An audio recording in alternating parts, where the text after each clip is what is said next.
Cek terlebih dahulu ya, kita akan mulai pukul 14.00. Boleh, tim ahli hama, apakah suara saya sudah terdengar dengan jelas? Dari peserta juga boleh diinfokan sebelum kita akan memulai Zoominar pada siang hari ini. Oke, baik. Nah, karena kita adalah warga negara Indonesia yang tepat waktu, sesuai dengan jadwal, begitu ya, Bapak dan Ibu peserta Zoominar Ahli Hama semua. Kita akan memulai. Bismillahirrohmanirrohim. Assalamualaikum warahmatullahi wabarakatuh. Selamat siang peserta Zoominar Ahli Hama pada siang hari ini. Sebelumnya perkenalkan, saya Indah sebagai moderator pada siang hari ini. Dan tak kenal maka tak sayang, maka dari itu peserta yang sudah masuk ini saya lihat sudah banyak gitu ya. Nanti semakin siang, semakin sore akan banyak tentunya. Jadi bagi mungkin ada rekan-rekan, Bapak dan Ibu semua bisa diajak join gitu ya untuk bisa belajar bersama tentang pengendalian hama di Zoominar pada siang hari ini. Nah, seperti biasanya dari Ahli Hama sebagai platform edukasi yang kita memberikan banyak informasi, kemudian juga pelatihan terkait pengendalian hama.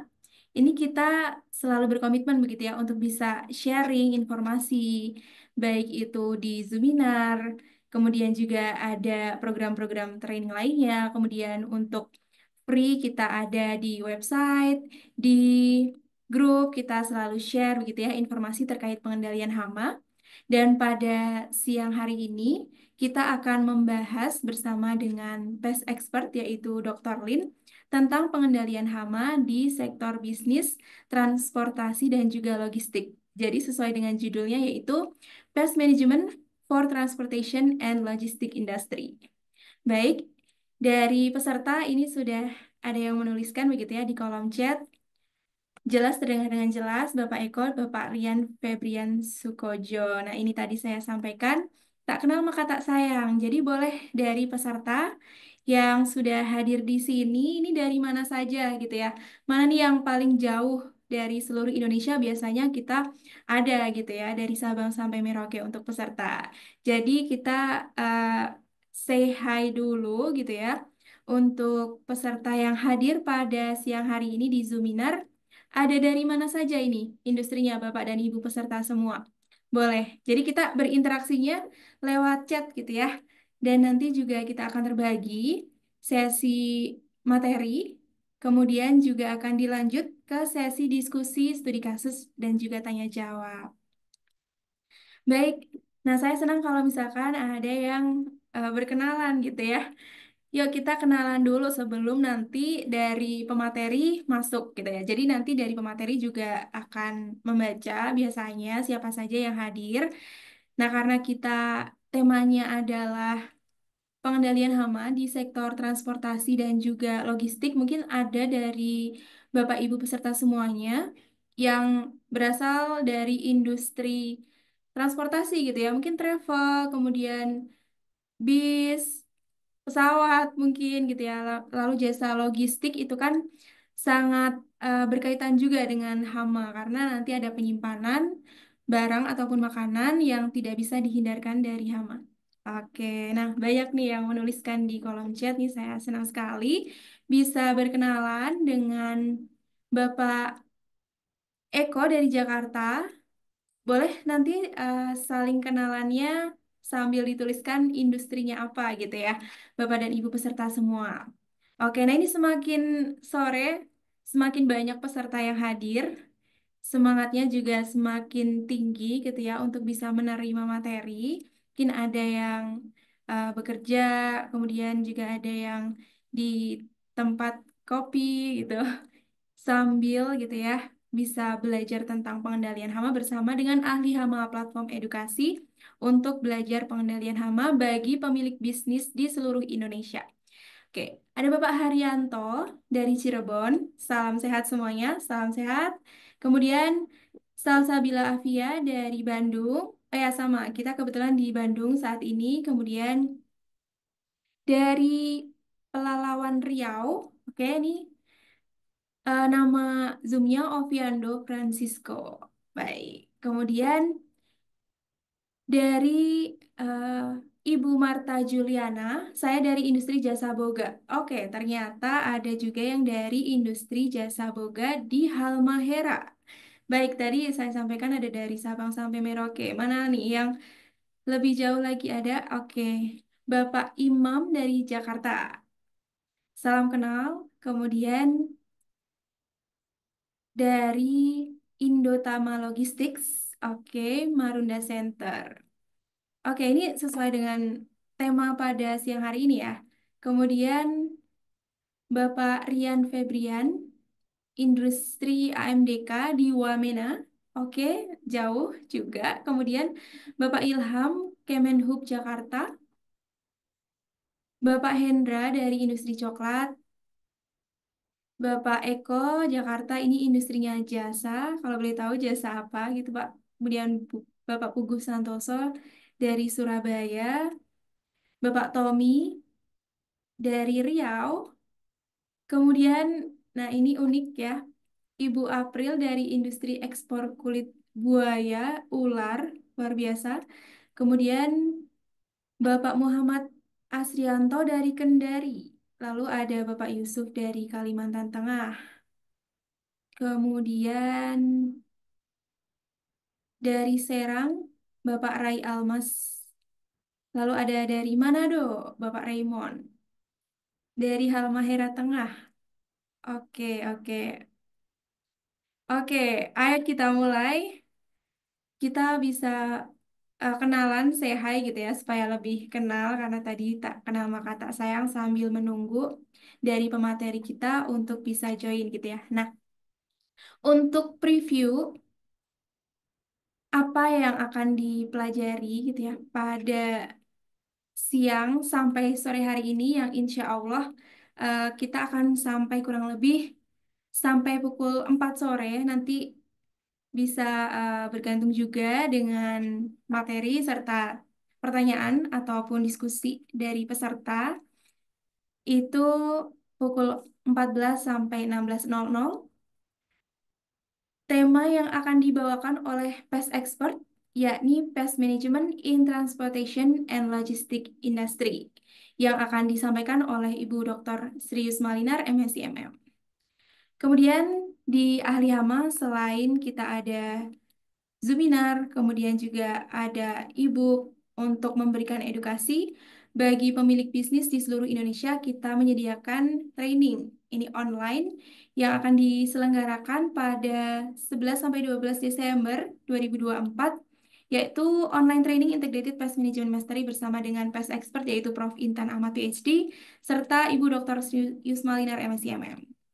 Kemudian bagi Bapak dan Ibu yang ingin belajar gitu ya, customize sesuai dengan kebutuhan dan juga ingin mengundang pest expert, kita juga ada program pest management in-house training for company. Nanti untuk informasi bisa menghubungi ke admin gitu ya, yang ada di kolom chat. Baik, saya akan mulai memperkenalkan speaker yang akan menjadi trainer di program-program ahli hama selaku pest expert. Ini ada Bapak Prof. Intan Ahmad PhD. Beliau adalah Guru Besar Entomologi Institut Teknologi Bandung. Beliau adalah Guru Besar Entomologi di Institut Teknologi Bandung, PhD di bidang entomologi dari University of Illinois at Urbana-Champaign, USA. Beliau adalah ahli dalam entomologi umum dan entomologi perkotaan. Beliau adalah otoritas terkemuka dalam bidang hama perkotaan di Indonesia, baik nasional maupun internasional. Beliau mengintegrasikan kecerdasan buatan ke dalam upaya pengelolaan hama. Nah, ini ada Pestdoc AI gitu ya untuk aplikasinya. Berpengalaman lebih dari 20 tahun sebagai trainer baik skala nasional dan internasional. Berpengalaman bekerja di perusahaan pestisida multinasional corporate The Wellcome Foundation Ltd dan Illinois Natural History Survey di Illinois, USA. Kemudian saya lanjut untuk perkenalan pest expert yang akan menjadi narasumber pada siang hari ini, yakni Ibu Dr. Sri Smalinar, MSc MM, atau bisa kita sapa dengan Dr. Lin, gitu ya. Beliau adalah lulusan doktor dari Institut Teknologi Bandung sebagai peneliti hama dan pestisida di ITB, peneliti hama dan pestisida di IML Research, kemudian sebagai trainer dan juga konsultan di beberapa perusahaan di Indonesia, kemudian sebagai pest expert di ahli hama dan postdoc AI, serta dosen di beberapa universitas. Oke, baik. Tadi saya sudah memperkenalkan begitu ya. Untuk pest expert di ahli hama ada siapa saja gitu. Ada Prof. Intan dan juga Dr. Lin. Nah, baik. Jadi sebagai informasi begitu ya, yang dikirimkan oleh admin ahli hama ini bisa di eh, perhatikan gitu ya untuk Bapak dan Ibu peserta semua bahwasanya bagi yang belum join grup untuk informasi lebih lengkap gitu ya supaya tidak ketinggalan karena untuk free Zoominar ini kita biasa adakan Jumat malam lalu kita adakan pada hari ini pada pukul 14.00 gitu ya. Jadi untuk supaya tidak ketinggalan info-info dari ahli hama maka bisa join di grup yang linknya di-share oleh admin ahli hama di kolom chat, seperti itu. Oke, dan juga kita ada sosial media yang bisa share tentang pengendalian hama tentunya. Itu juga bisa di-follow gitu ya. Nanti untuk recording, recording Prisminar ini juga akan di-share di YouTube ahli hama. Bisa di-subscribe juga. Oke, nah ini informasi tentang sosial media dari ahli hama ya. Baik, kita cek terlebih dahulu untuk pemateri, apakah sudah bergabung bersama dengan kita semua ya?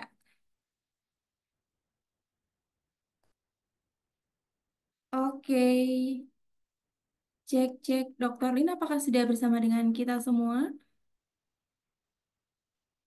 Oke, sambil kita menunggu, coba mungkin tadi ada yang sudah menuliskan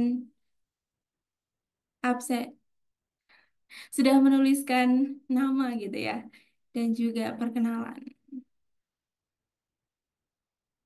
Oke, ini dari tadi ada dari Manado, lalu Halmahera Tengah, Bapak Yusuf dari industri oil and gas.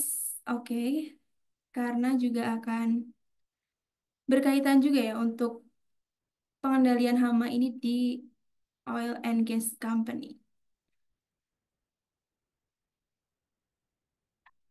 Oke, baik. Saya akan sapa cek-cek terlebih dahulu. Selamat siang, Dr. Lin. Apakah sudah bersama dengan kita semua? Oke, selamat siang Mbak Indah, selamat siang Bapak Ibu dan saudara sekalian. Oke, baik. Alhamdulillah, pada siang hari ini kita bisa melaksanakan kembali Zoominar ahli hama yang biasanya diadakan Jumat malam, begitu ya, Dokter Lin. Nah, ini juga Ya, menyesuaikan dengan agenda dari Pest Expert. Ini kita akan adakan di pukul 14 kurang lebih nanti sampai pukul 16.00, begitu ya. Dan untuk sesi di Zoominar kali ini yaitu materi dari Dr. Lin dan juga nanti akan disambung dengan sesi diskusi serta tanya jawab dari peserta yang akan dituliskan di kolom chat seperti itu Dr. Lin. ya. Oke, terima kasih Mbak Indah. Di Ya, kesempatan siang hari ini kita ingin menjalankan kembali program Zoominar Mingguan yang betul. tentunya kita berbicara tentang hama yang ada di permukiman. Namun permukiman ini tentu banyak area-areanya, baik di area bisnis, tempat tinggal, atau juga di area-area yang memang akses manusianya menjadi lebih banyak ke sana. Betul, Eh, betul. ya, pada kesempatan siang hari ini tentu kita mengambil topik mengenai bagaimana manajemen hama itu dilakukan di industri transportasi dan logistik. Seperti itu ya. Jadi mudah-mudahan Bapak Ibu bisa mendapatkan knowledge atau insight mengenai pengendalian hama ini yang tentunya selalu kami kampanyekan bahwa hama ini menjadi tanggung jawab bersama. Karena mereka melakukan fungsi adaptasi yang sungguh luar biasa, maka kita pun harus menyesuaikan itu gitu. Karena Kalau kita menyerah dari hama, berarti hama itu akan siap memberikan ancaman-ancaman kepada kita, baik kesehatan, ekonomi, dan sebagainya. Oke, Baik. kita akan mulai dari share screen yang nampak di layar gitu ya, Bapak Ibu. Jadi kita akan membahas khusus mengenai pest management di industri transportasi dan logistik. Nah, kami memang mencoba untuk mengklasifikasikan industri-industri karena tentu dalam pengendalian hama ini tidak bisa disamakan dari satu tempat dengan tempat lain karena karakteristik dari kegiatan usaha atau kegiatan manusia yang ada di sana tentu antara bisnis yang satu dengan yang lain berbeda. Jadi pengendalian hama di hotel tentu tidak sama dengan di rumah sakit, tidak sama juga di lingkungan restoran atau juga di lingkungan seperti industri-industri yang mobilitasnya tinggi. Nah, kita mulai untuk kita lihat dulu mengenai bagaimana sih hama ini bisa mengancam di sektor industri transportasi. Jadi seperti yang Bapak Ibu ketahui bahwa kapal pesiar pun gitu ya, kapal laut yang memang disetting untuk dibuat kita bisa berwisata gitu, ini pun tidak lepas dari ancaman hama. Jadi seperti bedbug ini atau kutu busuk ini tentu akan selalu siap dia mengintai dari tempat-tempat atau benda-benda yang memang ada di kapal tersebut gitu. Karena memang kutu busuk ini menyenangi tempat yang lembab dan eh, hangat gitu ya. Nah, bahkan di eh, kapal pesiar ini, kalau sudah artis bicara itu mainnya berarti penyebarannya sudah sangat luas gitu. Bahkan ada di eh, media mereka di Amerika, mereka bisa menuntut dari penyelenggara atau pengelola dari kapal pesiar Princess Cruise ini untuk menuntut adanya dari si gangguan bedbugs ini gitu ya. Nah, ini tentu kalau dilanjutkan ke hukum maka akan kalah, akan memang salah dari pemilik fasilitas ini gitu ya. Nah, sehingga kita memang akan lihat bagaimana gangguan ini tentu akan membuat si eh, para pengunjung atau para tamu akan terganggu. Nah, tidak hanya bedbug, juga serangan tikus, ya, hama tikus ini tentu di kapal kargo, kalau kita lihat, jadi kalau di Amerika tentu datanya sangat luas gitu, sangat banyak. Kenapa? Karena memang mereka concern terhadap hama ini dan sama-sama penanggulangannya.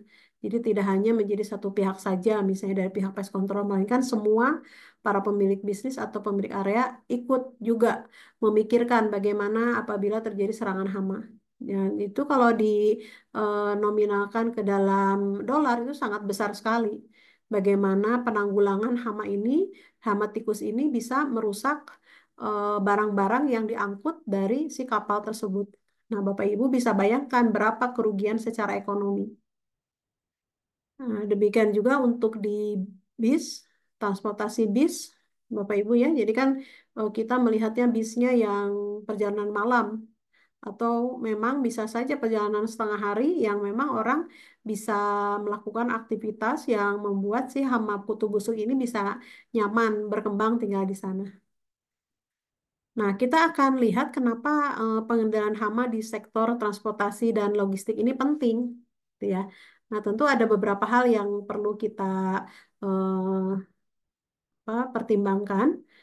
Yang pertama tentu dari sisi dalam transportasi dan logistik ini, manajemen hama penting karena urusannya adalah pertama operasi bisnisnya nggak boleh terganggu, alias harus lancar. Lalu yang berikutnya adalah dari sisi reputasi. Nah, ya, jadi reputasi tentu menjadi hal yang diperhatikan. Kalau kita melihat dari sektor ini tidak mengabaikan dari serangan hama ini, terbayang barang-barang yang dibawa atau kita ke tempat tersebut pun akan terganggu gitu.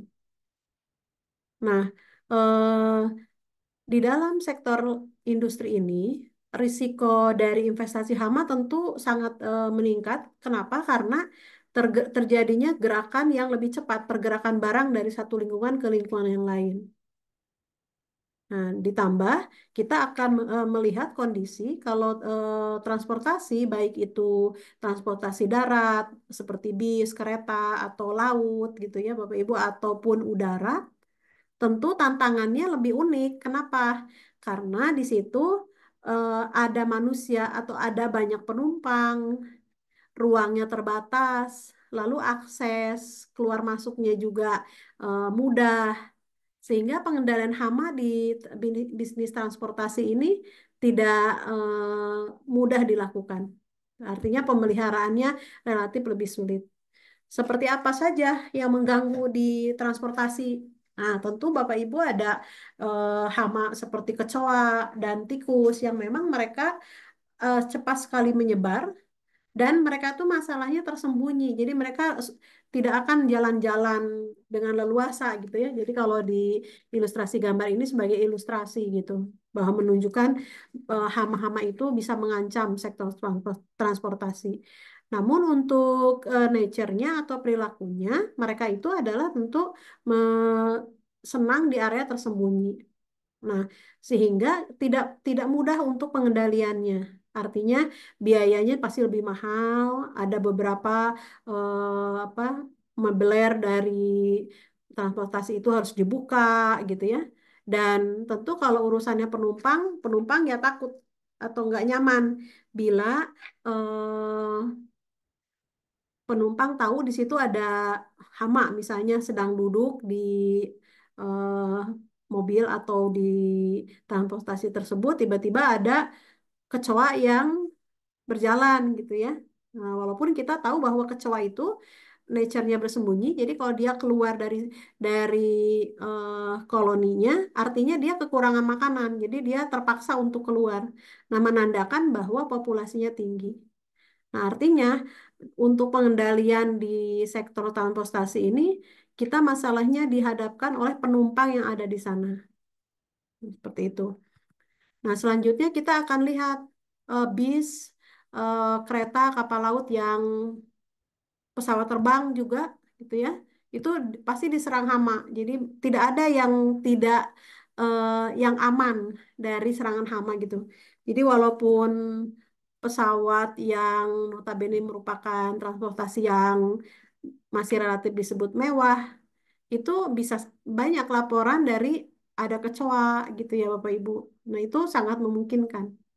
Nah, apalagi transportasi yang penggunaannya sangat sering dan banyak. Nah, ini untuk menunjukkan aja ilustrasi gitu bahwa hama ini sangat mudah, baik di tempat yang seperti nampaknya bersih ataupun yang kotor gitu. Seperti itu. Nah, transportasi barang dan hama ini tentu kita akan lihat dari transportasi darat, Bapak Ibu. Resiko hamanya itu kita akan lihat misalnya dari truk gitu, truk yang mengangkut barang. Tentu kalau sudah truk ini termasuk yang mudah terpapar hama, tikus, dan kecoa.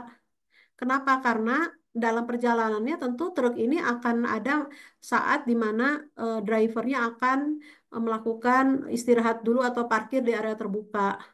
Mungkin di tempat awalnya nggak ada hama gitu, tapi pada saat mereka istirahat sangat mungkin hama itu bisa masuk. Jadi eh, potensi tercemar hamanya bisa di jalan. Lalu di fasilitas penyimpanan pun sama gitu. Nah, tentu hama ini yang kita khawatirkan adalah akan mencemari produk apabila dia bisa mengakses apa ke area-area di mana barang-barang ini berada di dalam kargo atau di tempat sementara penyimpanan. Nah, bagaimana dengan transportasi laut? Nah, untuk transportasi laut juga sama, ada mengandung resiko juga. Kenapa? Karena kalau pengiriman barang melalui laut, tentu Bapak Ibu bisa melihat ada resiko kontaminasinya karena kelembaban. Nah, faktor kelembaban itu pasti akan menarik kecoa untuk tinggal dengan leluasa. Demikian juga hama lain. Dan bisa juga sebetulnya hama yang kita dapatkan dari barang-barang impor yang didatangkan dari luar. Jadi sangat mungkin melalui transportasi laut ini hama bisa berpindah dari satu negara ke negara lain. Nah, untuk transportasi udara itu pun kita bisa lihat di mana bandara ini kan merupakan titik transit yang cepat. Namun investasi seperti kecoa dan semut itu masih mungkin terjadi. Pada saat apa? Pada saat pengiriman makanan, lalu ada bahan organik yang memungkinkan ada di apa lalu lintas di transportasi udara ini.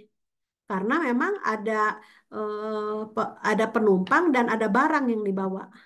Sehingga kita bisa melihat bahwa transportasi barang, apakah itu melalui darat, laut, dan udara, memiliki resiko yang cukup besar juga tentang investasi atau serangan hama. Jadi tidak ada yang sekali lagi yang terlepas dari resiko ini di semua sektor transportasi. Nah, sekarang kita akan melihat dari ilustrasi gambar ini, bagaimana hama itu mengancam dari suatu tempat penyimpanan, artinya tempat menyimpan semua barang yang apakah yang akan dikirim keluar atau dari luar negeri akan transit dulu, itu tetap mengandung suatu potensi bagaimana hama itu bisa keluar masuk dan berkembang di situ. Nah, yang pertama situasi yang mungkin terjadi adalah terjadinya penyebaran kontaminasi di seluruh pengiriman. Nah, tentu Bapak Ibu bisa mengetahui apalagi yang memiliki sektor atau bekerja di sektor logistik, bagaimana peraturan kalau masuk ke negara lain dilakukan sampling untuk memeriksa bagian mana ya apakah sampelnya aman atau sudah terkontaminasi. Dan apabila satu atau sekian sampel yang diambil kontaminasi, maka seluruhnya dianggap sudah terkontaminan. Nah, sehingga penyebaran kontaminasi ini sangat mungkin terjadi di seluruh step pengiriman. Nah, seperti tikus, karena tikus ini kan dia punya perilaku knowing, di mana dia terus melakukan aktivitas untuk mengasah giginya dengan mengerat. Jadi dia juga tidak hanya langsung ke bahan makanannya, jadi bisa saja si tikus ini terus menggigit kemasan-kemasan yang memang dia pertama memang ingin mengambil makanan, keduanya dia ingin melakukan fungsi di mana si giginya itu terasah terus, ya, supaya tidak memanjang gitu. Karena karakter tikus demikian. Nah, tapi sayangnya tikus ini kalau sudah menggigit kemasan, dia itu juga membawa banyak bakteri. Nah, jadi kehadiran tikus di suatu produk tentu yang tercemar sudah otomatis tercemar dengan membawa bakteri gitu. Yang intinya dia akan menyebarkan penyakit ke berbagai pengiriman. Dan ini tidak hanya makanan, bisa juga tikus ini ke barang elektronik karena dia senang mengerat kabel. Jadi kemasannya pasti ikut rusak, dalamnya juga pasti ikut rusak, sehingga kualitas produksi produk itu keseluruhan menjadi rusak oleh si hama tikus ini. Nah, jadi kita melihat kasus gudang itu di supermarket yang mengalami investasi tikus, ya tentu stoknya jadi tercemar, yang tentunya di batch yang sama itu harus dibuang karena semuanya bisa tercemar. Dan kalau sudah ada apa pengurangan produk yang tercemar tentu harus harus akan berdampak kepada proses berikutnya apakah pengirimannya menjadi terganggu. Dan selanjutnya apa yang mungkin terjadi adalah konsekuensi finansial. Jadi kita tentu memahami bahwa kalau kita itu melakukan eh, apa gangguan kalau kita mengalami gangguan hama dari sektor ini, tentu dari pemilik bisnis akan mengetahui finansial akan terganggu. Kenapa? Karena pertama harus keluar biaya yang tidak sedikit. Untuk apa? Dari proses pembuangan stok, lalu sanitasi, harus lebih ekstra dari biasanya, dan harus dilakukan juga investigasi, pemeriksaan kenapa serangan hama ini bisa terjadi. Dan akibatnya, karena ada step untuk menghandle masalah tersebut, maka akan terjadi proses apakah itu delay atau di cancel pengiriman dan tentunya kerugian ekonomi pasti akan terjadi di sana. Eh, Misalnya di Amerika ini dilaporkan bahwa ada perusahaan transportasi ini bisa mengalami kerugian sampai 150.000 US dollar akibat investasi hama. Kenapa? Karena produknya harus dibuang, karena terkontaminasi, atau dan juga ada biaya sanitasi tambahan, artinya ekstra gitu untuk membersihkan transportasi yang barangnya terkena atau tercemar dari hama ini. Nah, selanjutnya adalah yang mungkin terjadi pasti kerusakan reputasi merek. Sehingga kalau pengirimannya terkontaminasi, tentu kan akan ada reputasi kenapa kita dianggap abai terhadap pengiriman barang yang harusnya dikirim adalah yang kualitasnya baik. Nah, sehingga kalau konsumen itu menerima barang yang terkontaminasi, tentu akan menjadi tanda bahwa pemilik bisnis menjadi tidak serius tentang pengamanan atas produk yang dikirim. Artinya, konsumen menganggap pemilik bisnis tidak aware yang namanya controlling dan kebersihan ini. Contoh kasusnya apa? Yaitu ada merek e-commerce yang terkena kritik, komplain setelah pelanggannya menerima paket yang di mana produknya itu terinvestasi hama. Dan ini bisa menuntut dari pelanggan itu untuk memaksa penghentian operasi sementara. Dan kalau urusannya pemulihan nama baik atau reputasi ini tentu mengandung biaya yang tidak sedikit. Nah, artinya Bapak Ibu bisa kita lihat bahwa contoh-contoh kasus ini terjadi. Nah, jadi diharapkan kita bisa melihat bahwa kita harus serius terhadap serangan dari hama ini di sektor transportasi dan logistik karena kerugiannya ya depan mata. Nah, belum lagi kita lihat dari resiko kesehatan dan keamanan. Jadi hama ini kenapa dianggap merugikan dari sudut pandang kita sebagai manusia? Karena memang dia memberikan gangguan, dampak gangguan salah satunya adalah kesehatan. Nah, kalau kesehatan itu urusannya kan kepada keselamatan atau nyawa dari manusia itu sendiri. Artinya dengan tikus kita tahu dia bawa banyak penyakit, apakah itu pes, leptospirosis atau hantavirus. Lalu kecoa juga dia bawa berbagai macam bakteri, nyamuk apalagi gitu ya Bapak Ibu, sehingga tidak ada yang kita bisa terhindar dari ancaman hama-hama tersebut. Nah, kalau di sektor bisnis, di eh, industri transportasi dan logistik ini, resikonya ada dua, kepada pekerja yang bekerja di lingkungan tersebut dan kepada konsumen. Nah, apalagi untuk produk-produk farmasi, produk kosmetik, dan makanan, itu nanti rantai dari cemaran akibat hama ini panjang gitu ya karena akan masuk ke konsumen akhir yang kalau tidak dijaga di situ produk-produknya maka bakteri-bakterinya ikut bisa terkonsumsi atau terkena dan dapat lebih banyak lagi berkembang biak.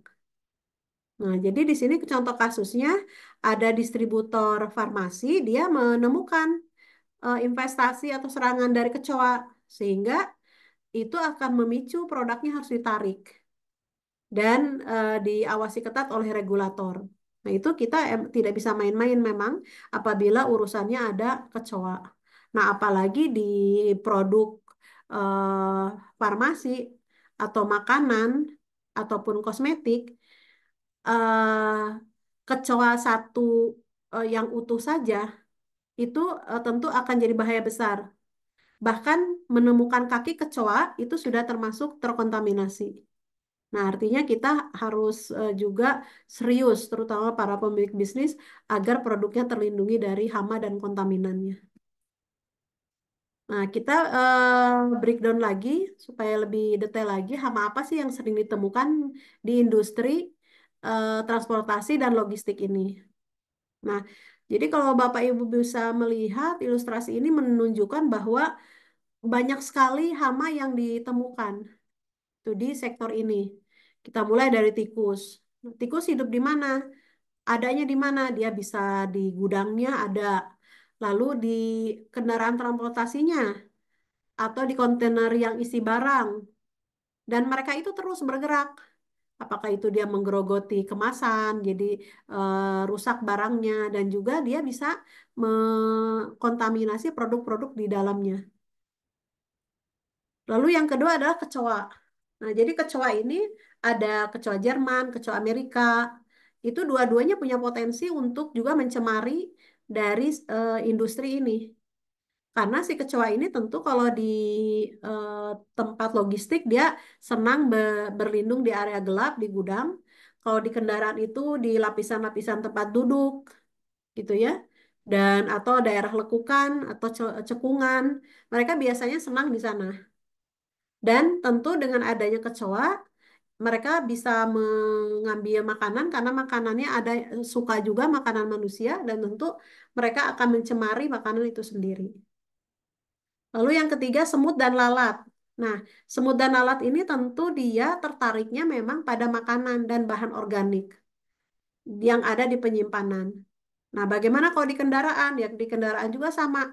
Di situ apalagi kalau seperti kapal laut, itu pasti ada apa tempat makannya.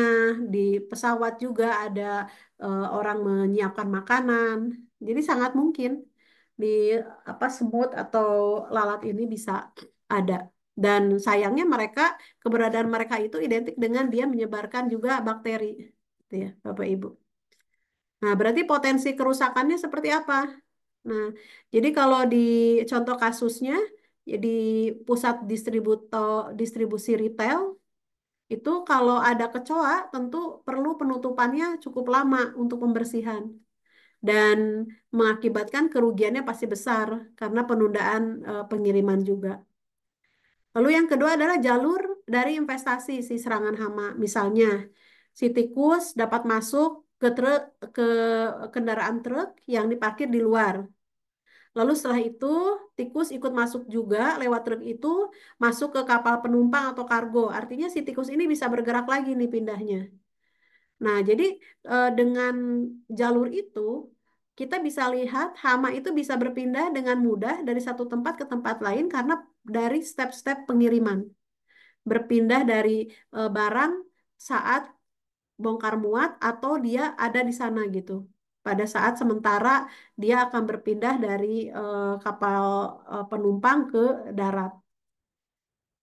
Nah, ini ada hasil penelitian, Bapak Ibu, bagaimana peneliti melihat hama apa saja yang ada di eh, kapal kapal laut. Jadi diperiksa semua gitu di semua lokasinya. Jadi paling banyak itu Blatella germanica ini kecoa Jerman. Ini dari penelitian itu ada sampai ketemu 400-an ya. Nah, jadi lokasinya di mana? Ada di dining rooms, ada di gelis, ada di bars gitu ya. Ada lalat, apakah itu yang Drosophila, Musca domestica, itu di daerah pasti yang ada makanan. Nah, kalau bed bugs pasti dia ada di daerah yang tempat istirahat atau di tempat duduk, apa itu tempat tidur atau tempat duduk untuk santai-santai. Nah, itu biasanya bed bugs senang di sana. Nah, jadi cukup banyak mulai dari Blatella germanica sampai apa namanya tikus gitu ya. Jadi potensinya cukup besar. Nah, ini kita melihat bahwa ancaman hamanya banyak jenisnya dan banyak jumlahnya. Ini di satu kendaraan istilahnya Bapak Ibu. Nah, artinya kita memang dalam melakukan perjalanan dari satu tempat ke tempat lain ya harus juga menghadapi resiko ini kalau pemilik bisnis abai terhadap hal tersebut. Nah, selanjutnya tentu dengan masalah yang ada dari hama yang menyerang sektor transportasi, industri transportasi dan logistik, tentu kita ingin bagaimana sih cara pengendalian, tetapi yang tidak berdiri sendiri melainkan terpadu. Nah, terpadu, definisi terpadu itu adalah bagaimana dia menggabungkan berbagai macam metode. Untuk apa? yang tujuannya bagaimana kita bisa mengurangi si populasi hama ini ke tingkat yang bisa ditoleransi. Memang betul di industri yang di sektor bisnis yang zero tolerance itu misalnya seperti di rumah sakit rasanya tidak bisa ditoleransi. Walaupun tidak mudah kenyataannya menuju zero pass ini. Nah, tapi di sektor di industri transportasi dan logistik mungkin ada level tertentu si hama ini habis atau hilang sama sekali ya, tidak mungkin, tetapi minimal populasinya tidak tinggi sehingga orang tidak melihat hama itu leluasa bergerak. Nah, artinya dari definisi ini kita perlu mempelajari semua metode. Jadi kalau pertanyaannya mungkin dari Bapak Ibu manakah yang efektif, metodenya tidak ada, semua harus digabung secara seimbang. Harus dicoba semuanya. Nah, tapi misalnya Bapak Ibu pemilik bisnis misalnya melibatkan pest control officer, kita tetap bisa melakukan kolaborasi ini, tapi yang penting adalah kita tahu mana yang bagian pemilik fasilitas, mana yang bagian tugas dari pest control officer. Kenapa? Karena pengendalian hama terpadu itu harus dimulai dari tahapan pencegahan. Pencegahan di mana kita harus menjaga hama itu jangan sampai datang dan leluasa untuk melakukan reproduksinya. Nah, di sini tentu yang menjadi tugas adalah pemilik fasilitas. Maka unit pengendali internal menjadi suatu keharusan supaya kita tidak tergantung kepada eksternal karena memang ada tahapan yang tidak bisa dilakukan oleh pest control officer. Apakah yaitu step sanitasi atau menutup akses masuk. Nah, apalagi di hama industri ini tidak mudah menutup akses masuk. Namanya transportasi pasti dia kebuka setiap saat. Nah, jadi apa saja yang bisa dilakukan dengan PHT ini? Cara kimia adalah hanya sebagian kecil. Itu pun kalau diperlukan saja bila populasi tinggi. Berarti kalau tidak kimia, masih banyak yang bisa kita lakukan. Nah, tapi intinya adalah bagaimana dalam PHT ini atau pengendalian hama terpadu, kita perlu melihat satu jenis hamanya apa dulu. Kita harus kenal perilakunya, lalu kebiasaan hidupnya ada di mana.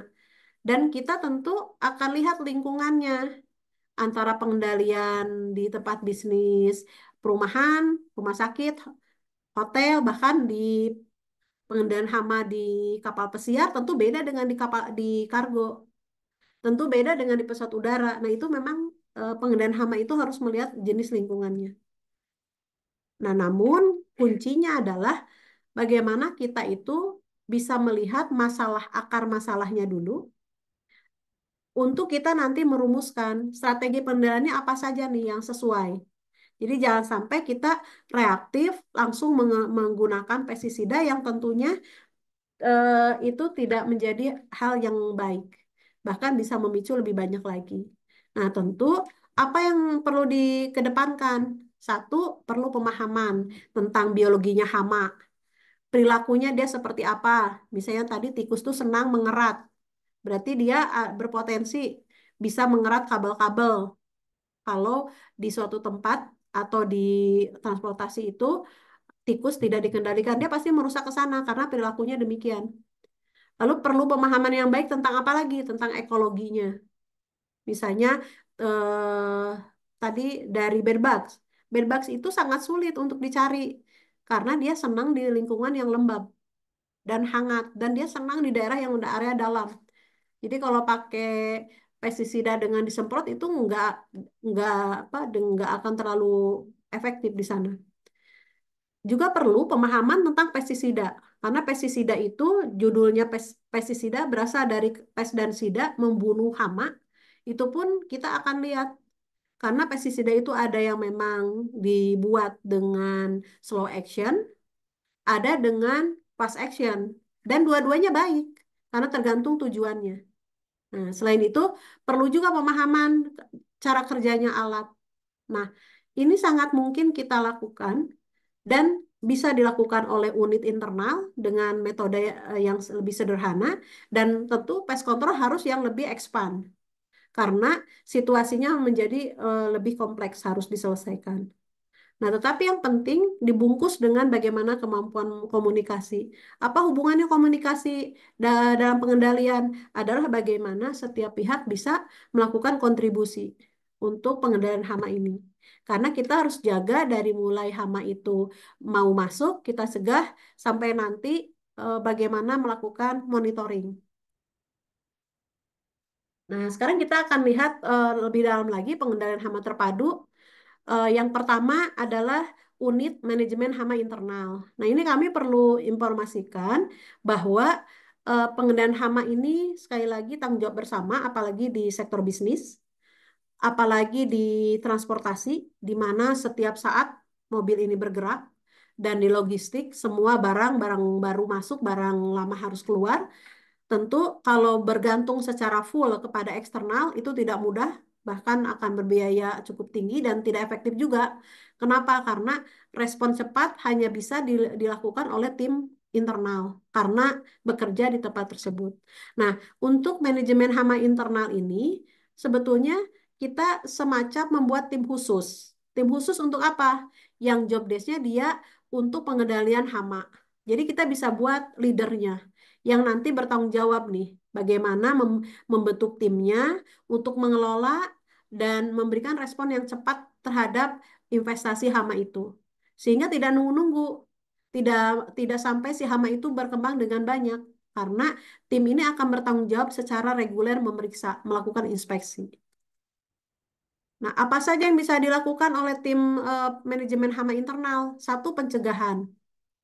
Nah, pencegahan itu adalah hal yang simpel yang bisa dilakukan. Apakah itu melakukan divisinya atau timnya ada yang ditugaskan untuk kebersihan. Karena titik masuknya hama itu pasti ada daya tarik dari sisa makanan. Jadi hama itu datang karena tiga hal. Ada ada makanan, ada air, dan ada perlindungan. Tiga hal itu. Masalahnya kita menyiapkan tiga faktor itu. Maka langkah pertama adalah lakukan kebersihan dulu dengan jadwal yang rutin. Dan titik kritisnya sampah memang harus dikelola dengan baik supaya si hama tidak seperti diundang oleh adanya sampah itu. Selain itu oleh tim internal adalah pengendalian titik akses. Nah, jadi kalau di transportasi kita harus memastikan bahwa area kargo, area fasilitas itu harus tertutup rapat. Dan kalaupun perlu dia harus membuat trap-trap atau jebakan-jebakan fisik supaya hama yang luar itu tidak bisa masuk ke dalam. Ya, seperti itu. Jadi pengendalian titik akses, kebersihan tidak bisa dilakukan oleh eksternal pest control, melainkan oleh internal yang punya tempat karena pengetahuan fasilitasnya lebih banyak. Lalu apa saja yang dilakukan, yang bisa dilakukan oleh manajemen hama internal adalah pemantauan, dipantau. Karena kita nggak boleh lengah. Mungkin hari ini atau waktu ini hamanya tidak ada, tapi nggak bisa jamin besok nggak ada. Maka harus dilakukan pemantauan. Maka protokolnya lakukan inspeksi rutin. Karena kita harus rajin. Karena kita harus lihat nih area yang rentan hamanya itu dengan list yang bisa dibuat. Dan itu tidak boleh eh, dibuat kadang-kadang, melainkan menjadi terjadwal. Dan bisa juga untuk sektor industri-industri yang besar dibantu dengan alat untuk teknologi pemantauan. Jadi dengan sistem ini secara elektronik bisa kasih info real time bagaimana ada hama dan kita bisa lihat pencatatannya. Jadi kalau Bapak Ibu yang mengelola sektor ini tentu teknologi ini sangat terjangkau, tapi efektif karena bisa memberikan informasi secara real time. Nah, untuk metode pengendalian tentu harus disesuaikan dengan tempatnya. Misalnya untuk di eh, pengendalian secara fisik itu bisa ditempatkan perangkap-perangkap atau stasiun umpan, tempat di mana dikasih umpan atau makanan plus pestisida di situ, tapi dalam bentuk umpan di area yang rentan ada hama. Itu bisa dilakukan oleh unit pengendali internal. Nah, baru pengendalian hama, pengendalian kimia itu pun harus dicek pestisida yang amannya yang harus sesuai standar. karena di situ ada penumpang dan ada kargo.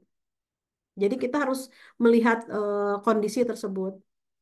Nah, selanjutnya, karena hama ini terus mengalami perkembangan dan hama ini bermacam-macam karakternya, maka karyawan yang ditugaskan untuk pengendali hama internal harus dilatih, harus di-training. Apa saja yang harus dipelajari atau bisa diketahui tentu tentang hamanya harus dikenal. Karena kalau kita mau mengendalikan hamanya tidak kenal, ya agak sulit di situ. Nah, maka dengan pelatihan ini bisa dilakukan dengan prinsip diseminasi, ada satu dua orang di training, baru nanti dilakukan juga ke komunitasnya atau ke grupnya, itu bisa dilakukan. Tapi yang jelas memang harus belajar dulu tentang hama itu apa saja biologinya, bioekologinya gitu ya. Lalu bagaimana menandai itu sudah terserang hama apa belum, tanda-tandanya seperti apa. Itu bisa diberikan dulu pengetahuan. Nah, juga bisa diberikan informasi bagaimana menggunakan pestisida yang aman karena sekali lagi pestisida akan dilakukan manakala populasinya tinggi. Sehingga kita tidak boleh sampai salah dalam memilih pestisida dan cara penggunaannya. Karena nanti biaya sudah tinggi tetapi hama tetap ada. Nah, baru nanti kolaborasi dengan vendor apabila kondisinya terjadi populasi yang tinggi. Nah, itu baru kita kolaborasi. Tapi kalau yang sifatnya pemeliharaan, pencegahan bisa dilakukan oleh internal. Karena itu akan lebih jauh lebih efektif dan jauh lebih murah. Nah, lalu dari protokol pelaporan ya tentu dengan hama internal mempunyai catatan lengkap dari awal sampai akhir, dari pencegahan sampai pemantauan itu tentu lebih cepat. Jadi prosedurnya bisa dilakukan dengan pelaporan investasi hama apa saja dan tindakannya bisa cepat. Sehingga saat kolaborasi bila diperlukan dengan vendor itu bisa saling berkomunikasi dan lebih efektif lagi. Dan nanti pemeliharaan balik lagi kepada yang pihak pengendali hama internal. Nah, ini studi kasus Bapak Ibu kita kami cuplik dari gudang distribusi makanan. Jadi gudang ini studi kasusnya dia menghadapi beberapa investasi dari tikus, akibatnya area bongkar muat yang terbuka dan penyimpanan yang memang tidak tertutup itu menyebabkan hamanya banyak datang dan dapat dilakukan solusinya dengan PHT, pendengaran hama terpadu, pertama dengan menutup celah-celah, dibongkar area bongkar muat, lalu protokol sanitasinya diperketat, diperkuat, dan dilakukan juga sistem pemantauan tikus. Nah, ini eh, ber- berhasil mengurangi sampai 70% dalam 6 bulan, walaupun ini perlu waktu, Bapak Ibu. Nah, dan kita bisa membuat hal ini menjadi suatu protokol ke depannya.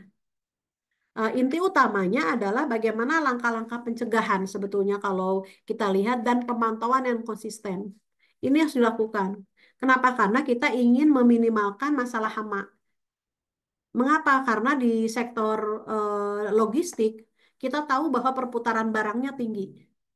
Berarti antara first in, first out itu harus tentu dijalankan dengan baik. Dan jangan lupa kita harus melakukan inspeksi dari hama-hama yang mungkin datang dari luar ke dalam atau dari dalam tidak dikendalikan ke bawah ke step perjalanan distribusi berikutnya. Nah, ini berikutnya adalah contoh pengendalian kecoa di kapal perang AS. Jadi ini menunjukkan bahwa di Amerika ini sebelum berperang dengan yang lain mereka untuk hama pun dia anggap sebagai hal yang sangat serius. Jadi ini dari hasil record yang dikeluarkan oleh mereka. Jadi Bapak Ibu bisa lihat jadwalnya atau pemetaannya sangat detail, gitu ya. Jadi kalau misalnya di sini kecoa Jerman, dia harus kontrol operationnya seperti apa, nama pestisidanya seperti apa lalu lebarnya seperti apa. Jadi dan ini dilakukan oleh siapa? Yaitu oleh para entomolog yang ada di eh, apa si tentaranya AS, artinya memang oleh internal, karena tahu sekali apa saja yang area yang rentan terserangnya hama. Nah, ini betapa seriusnya mereka sebelum berperang, mereka harus mastiin dulu hamanya nggak boleh membuat tentaranya sakit. Nah, ini contoh pengendalian kecoa di kapal perang di AS. Nah, studi kasus berikutnya, perusahaan logistik yang menangani barang impor. Jadi di sini kasusnya adalah ada perusahaan logistik, dia menemukan barang impor dari suatu negara. Ternyata di situ ada investasi hama terhadap barang-barang yang tiba di pelabuhan. Nah, setelah diselidiki dari mana nih hamanya, kok ini biasanya nggak ada di sini, tapi ternyata datang. Nah, maka dilakukan investigasi. Nah, maka perusahaan tersebut mewajibkan para suppliernya untuk menggunakan kemasan yang tahan hama. Lalu yang penting lakukan inspeksi langsung. Di saat mana? Di saat pelabuhan. Sebelum dibuka, itu diperiksa dulu sampelnya. Dan itu kalau dilakukan tentu akan mengurangi investasinya bisa lebih sampai 80%. Karena titik masuknya sudah dicek. Gitu ya. Jadi jangan nggak terlambat gitu dimasukin dulu ternyata hamanya sudah terbawa dari satu tempat ke tempat lain itu lebih sulit lagi. Jadi sama di sini juga Bapak Ibu selalu ada kata kunci adalah bagaimana kita lakukan pencegahan. Jangan sampai hama ini kita biarkan masuk terus berkembang dengan baik dan masuk ke step berikutnya. Bisa dikendalikan bisa tapi biayanya lebih tinggi.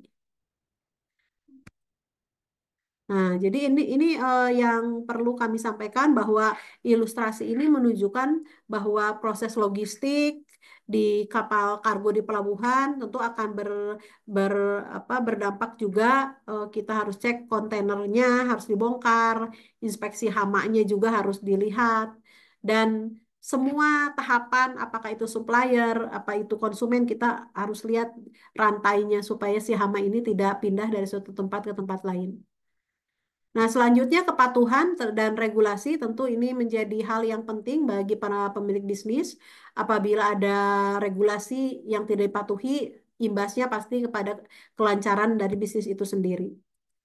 Jadi tentu dari peraturan kesehatan internasional dari WHO eh, bahwa setiap kapal itu tentu harus memiliki SSC sertifikat sanitasi kapal yang tentu memastikan kepatuhan terhadap standar sanitasi maritim dan karantina. Seyogianya sertifikat ini tentu menjadi bukti bahwa kapal ini bebas dari hama dan sumber penularan lainnya. Artinya memang sudah ada peraturan kesehatan internasional. Sehingga tidak bisa ditawar lagi bahwa transportasi itu menjadi tanggung jawab dari pemilik bisnis agar bisa dipastikan bebas hama. Nah, regulasi dan pedoman di pesawat bebas pesawat juga sama gitu, agar bebas dari hama. Karena WHO dan ICAO ini mengizinkan dalam beberapa kasus itu ada desinfeksi pesawat untuk mengendalikan hama. Jadi kalau disinyalir di situ sudah ada hal-hal yang dikhawatirkan nanti hama bisa datang.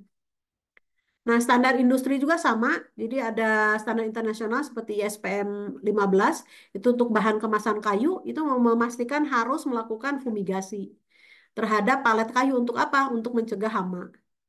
Gudang juga sama dengan standar makanan seringkali ini lebih patuh lagi, lebih ketat lagi karena harus mematuhi regulasi apakah itu dari FDA atau UI untuk pengendalian hama, transportasi dan penyimpan makanan. Artinya untuk regulasi sebenarnya sudah sangat lengkap dan tentu kalau tidak dipatuhi akan mengancam juga kelangsungan bisnis, maka pentingnya kepatuhan ini menjadi hal yang serius karena kalau tidak patuh artinya resikonya ada denda yang sangat besar dan lisensi dicabut dan ujung-ujungnya tentu kepada reputasi dan operasional bisnis.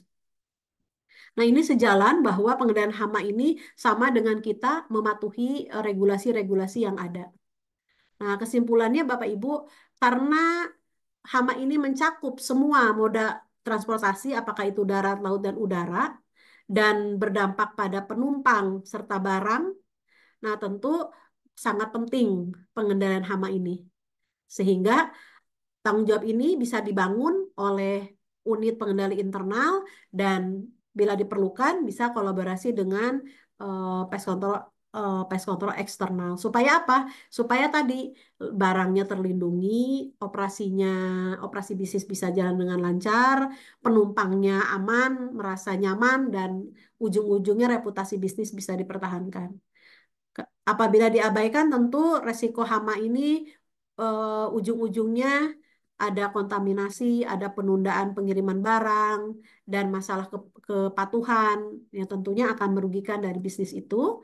Dan kami selalu sampaikan bahwa pengendalian hama ini mesti sabar, mesti terpadu, dan tidak boleh bosan, harus terus melakukan pemantauan rutin. Sehingga perusahaan itu KPI-nya adalah bagaimana terus bisa mengurangi resiko investasi.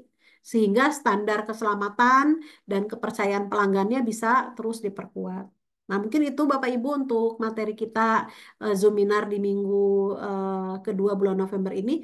Mudah-mudahan ini bisa memberikan insight kepada Bapak Ibu bagaimana pengendalian dari hama yang kami fokuskan di minggu ini di sektor industri dan logistik. Saya kembalikan lagi ke Mbak Indah. Mungkin kita bisa perkaya lagi diskusi dalam Q&A. Dipersilahkan.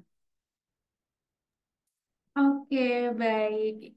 Terima kasih sebelumnya atas materi yang telah disampaikan oleh Dr. Lin terkait pengendalian hama di moda transportasi dan juga logistik, begitu ya, Dr. Lin.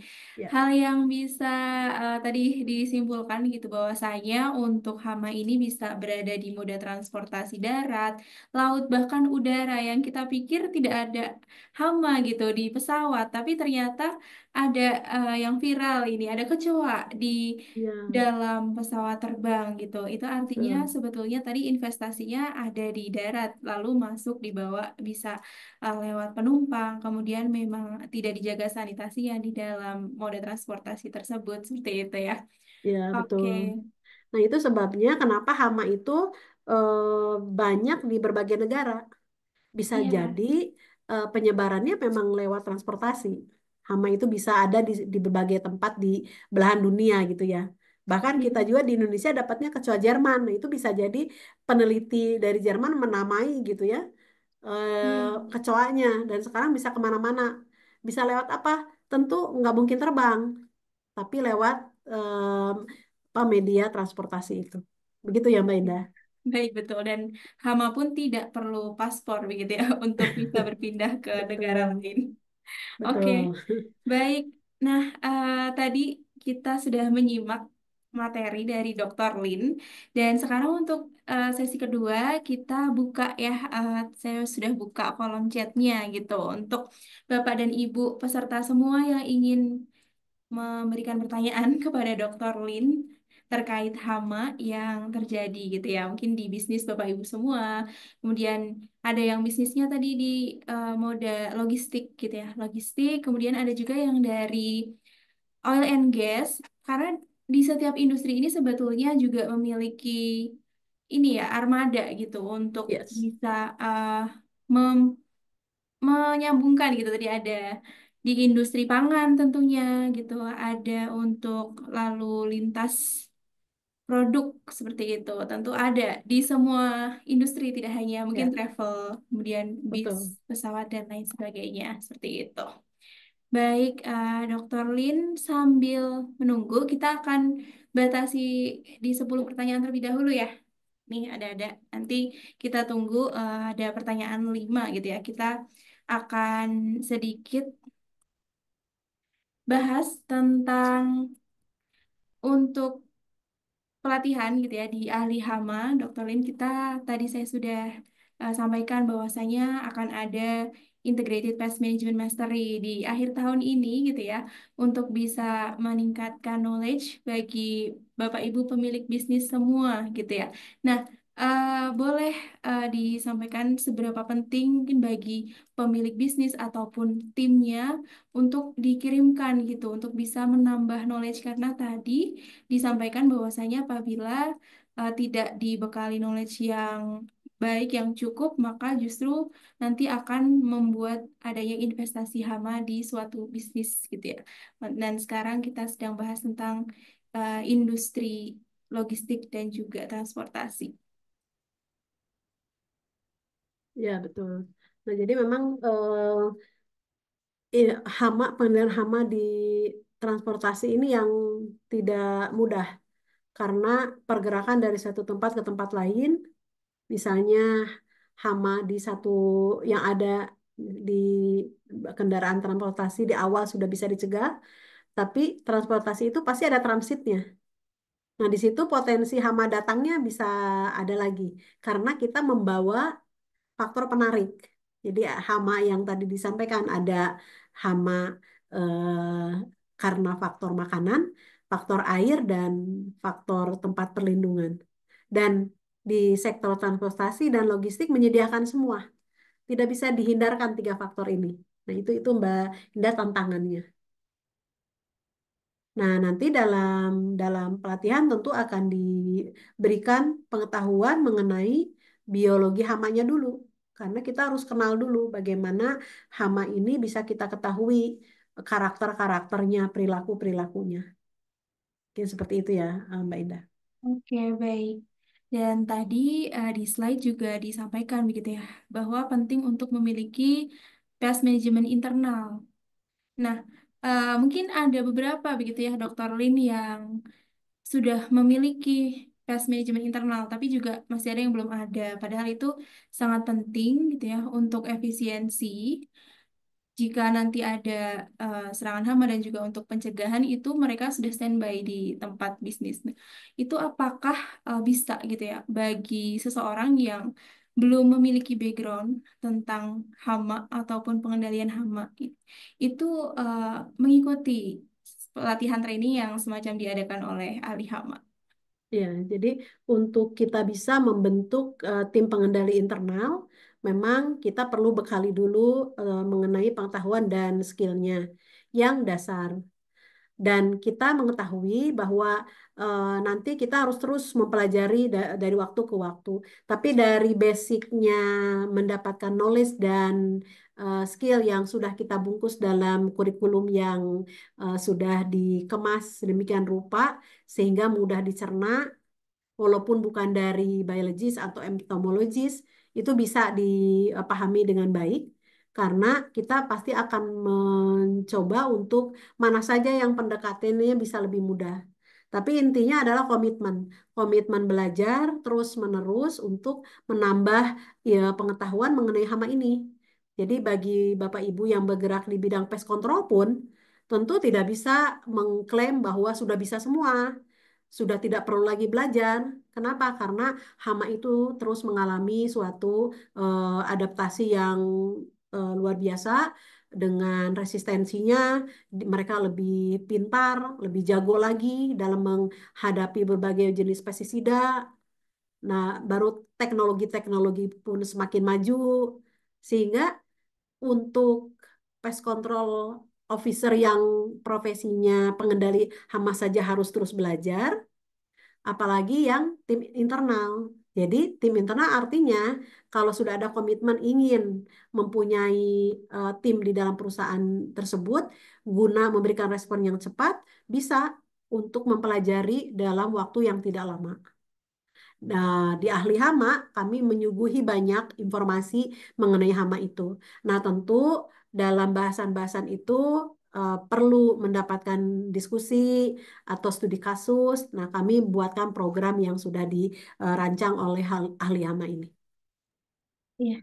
Oke, baik Dokter Lin. Jadi untuk program ahli hama, training Integrated Pest Management Mastery ini bisa diikuti baik yang sudah memiliki background dalam pengendalian hama gitu ya, seperti pest control. Kemudian juga bisa untuk yang memang baru ini dan ingin terjun gitu ya sebagai pest management internal gitu. Dan juga dengan silabus yang lengkap nanti bisa apabila ada yang ingin bertanya silabusnya seperti apa, ada nanti menghubungi admin yang akan di-share linknya di kolom chat.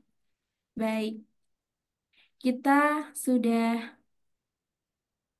ada beberapa pertanyaan ini, Oh iya, Dr. Lin gitu ya. ya, ya, oke. Oke, sangat antusias sekali untuk peserta pada siang hari ini, siang menjelang sore gitu ya. Sehingga tadi sudah menyimak para peserta materi yang disampaikan, kemudian juga sekarang ini sesi diskusi banyak sekali yang bertanya. Mungkin akan Oke. ditutup dulu nih kolom chatnya gitu Ya, sebelum siap. membludak. Oke. Oke, kita akan mulai jika seperti Ya, itu ya, Dokter Lin. oke, Mohon maaf siap. juga sebelumnya apabila nanti pertanyaannya tidak urut gitu ya, karena saya melihat dari kolom chat mungkin bisa jadi terlewat gitu ya, tapi akan saya usahakan bagi Bapak dan Ibu yang sudah menuliskan, akan saya bacakan gitu ya, dan akan dibahas oleh Dokter Lin. Baik, untuk yang pertama ini dari Bapak Hendra Iswahyudi. Ini industri coklat ya, karena nama industrinya ini Golden Harvest Cocoa Indonesia. Hmm, Oke, baik. Untuk pertanyaannya, izin bertanya, Dr. Lin. ya. Perkenalkan saya Hendra dari industri coklat. Saat ini membuka kontainer Hmm, proses penerimaan biji kakao terdapat kutu dari negara hmm, asal Afrika. hmm, Oke, mungkin mohon informasinya untuk bagaimana cara pengendaliannya. iya. Nah, jadi untuk hama yang berpindah dari satu tempat ke tempat lain dan ini kalau dilihat berarti barang impor. Nah, tentunya kita tidak berharap ini dapat di sisi Bapak sebagai konsumen, tetapi sudah dijaga di area akses masuknya di pelabuhan atau di pelabuhan gitu ya. Nah, tapi sayangnya terkadang di kita tidak seketat itu. Tapi kalau di negara lain, apalagi di negara Eropa, Amerika sangat ketat. Jadi jangan sampai si biji atau produk ini terkontaminasi. Nah, bagaimana kalau sudah ada di tangan kita? Nah, hal terpenting yang perlu kita kami sampaikan adalah si produk yang sudah terkontaminasi hama ini tentu pasti kita jaga supaya jangan tercampur dengan barang yang ada. Itu satu yang harus menjadi hal yang pokok. Karena kita tahu kalau misalnya terjadi pencampuran, maka demikian mudahnya si hama gudang ini kategorinya hama gudang, akan menyebar kemana-mana. Nah, berarti seharusnya dari barang yang masuk selalu lakukan inspeksi. Dengan beberapa sampel kita harus cek, kalau disinyalir ada berarti harus terus dipisahkan. Jadi memang idealnya dengan konsep first in first out, tentu kita pun sebelum barang masuk, tentu kita harus periksa dulu. Nah, bagaimana nih kalau sudah kejadian? Nah, tentu kita melihat dari istilahnya kepadatan atau frekuensinya. Nah, jadi mungkin Bapak bisa melihat bahwa, ini kayaknya curiganya semua udah terkontaminasi. Maka bisa dilakukan dengan fumigasi. Tetapi fumigasi itu sifatnya tidak sifatnya apa temporer, sementara. Jadi dia hanya bertahan dengan waktu tertentu, nggak bisa kita kita fumigasi maka aman selamanya, karena memang dia tidak ada efek residu bahan fumigan tersebut. Nah, jadi kita bisa melakukan treatment kepada si produk yang terkontaminasi dulu dengan teknik fumigasi. Tapi kita harus pastikan bahwa ini tidak tercampur dengan yang lama. Nah, mungkin seperti itu ya Mbak Indah. Jadi kuncinya adalah inspeksi. Harus dicek dulu. Dan pastikan tidak langsung bercampur dengan produk yang lama yang ada di tempat penyimpanan. Nah, mungkin semoga bisa menjawab pertanyaan dari Pak Hendra ya. Ya, baik. Tadi ya dari Pak Hendra dari industri coklat gitu ya. Baik, selanjutnya ini dari Bapak Eko. Salam kenal, Ibu Lin. Usaha Iya, kami di bidang ekspor impor. Bagaimana penerapan pengendalian hama terpadu ini dapat membantu bisnis dalam jangka panjang? Apakah ada bukti bahwa metode ini lebih efisien dibandingkan dengan pendekatan konvensional, panggil tukang semprot atau pest control? Ya, iya, ya tadi ya seperti yang ini ya Ibu. Untuk pengendalian hama secara terpadu dan memiliki pest management internal, itu iya, perbandingannya seperti apa? iya. Nah, jadi untuk pengendalian hama ini tentu konsep terpadu ini harus kita pahami betul bahwa tidak ada satu metode yang unggul dan mengalahkan metode yang lain. Dalam benak kita tentu dengan menyemprot hama urusan beres. Padahal di situ juga ada masalah baru, yaitu dari resistensi pestisida. Maka kita perlu memahami dari sisi bagaimana metode-metode yang bisa dilakukan, apakah ada secara fisik kita harus dilakukan, apakah itu secara apa dari teknik sanitasi juga harus dijaga di awalnya, dan inspeksi itu juga harus dilakukan. Artinya semua harus dipantau dan dimonitoring. Nah, sekarang Pak Eko akan melihat nih dari sisi mana dari analisis biaya manfaatnya. Kalau misalnya kita tergantung kepada pest control eksternal dan hanya menyemprot saja, itu masalahnya hanya sifatnya reaktif. Mungkin hama itu doang. Tapi nanti akan ada lagi hama baru. Apalagi ekspor impor artinya kita akan ada produk dari kita berperjalanan dengan transportasi lalu menuju daerah asal. Itu ancaman hamanya terus terjadi. Bapak bisa lakukan di awal mungkin dari produk-produk tersebut, misalnya difumigasi. Tapi ternyata gudangnya tidak dijaga dengan baik sehingga ada hama-hama lain juga. Jadi fumigasi beres, setelah sekian waktu muncul lagi hama. Nah, jadi Bapak bisa melihat kalau Bapak punya tim pengendali hama internal, orang-orang Bapak, pegawai-pegawai Bapak itu lebih responnya lebih cepat.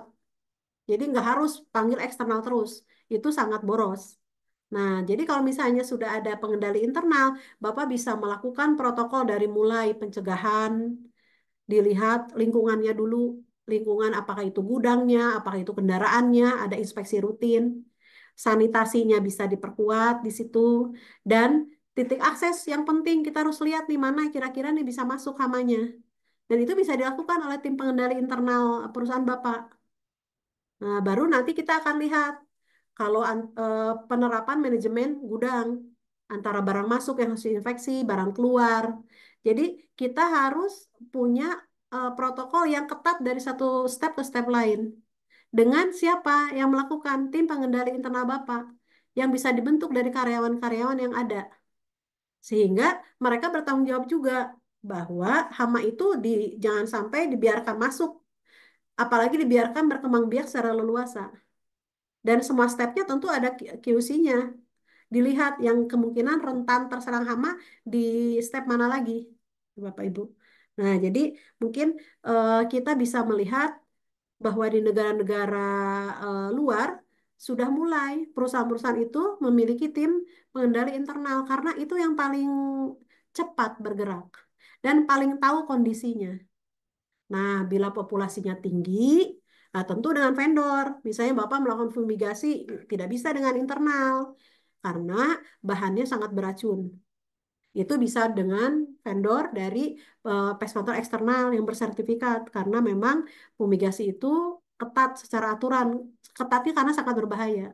Tapi kalau seperti pencegahan, seperti penutupan titik akses masuk, pemantauan, itu kan nggak selalu pas pakai apa teknologi yang tinggi. Cukup kita memberikan komitmen komitmen kepada tim untuk rutin dicek di apa validasi terus gitu ya step-step ini. Nah, Bapak Eko tentu akan melihat mana nih kita membekali knowledge dan skill kepada tim internal, lalu mereka belajar bareng dan melakukan setiap hari dengan kita terus bergantung kepada eksternal yang metodenya pasti pestisida terus. Karena mereka nggak mungkin bagian ngebersih-bersih dan nutup-nutup lubang dan memantau setiap waktu. Nah, mungkin seperti itu ya. Jadi Bapak bisa melihat analisis biaya manfaat. Nah, tentu pemilik bisnis akan berhitung di sana. Nah, untuk jangka panjang akan lebih enak apabila tim pengendali internal sudah pintar, mereka sudah bisa merespon. Ini tanda-tanda hamanya sudah ada, apa yang sudah dilakukan. Nah, itu jauh lebih hemat secara jangka panjang.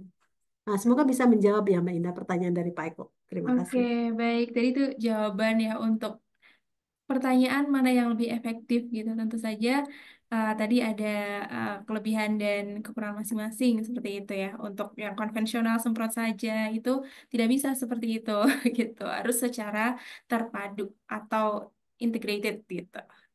Kemudian ini pertanyaannya dari Bapak Oviando Francisco. Di pertanyaannya, kalau di kapal tongkang, apa tidak masalah, Bu? Mungkin apakah pengendalian hama di kapal tongkang ini tidak masalah itu jika dilakukan di sana untuk Ya, melakukan metode-metode pengendaliannya? ya.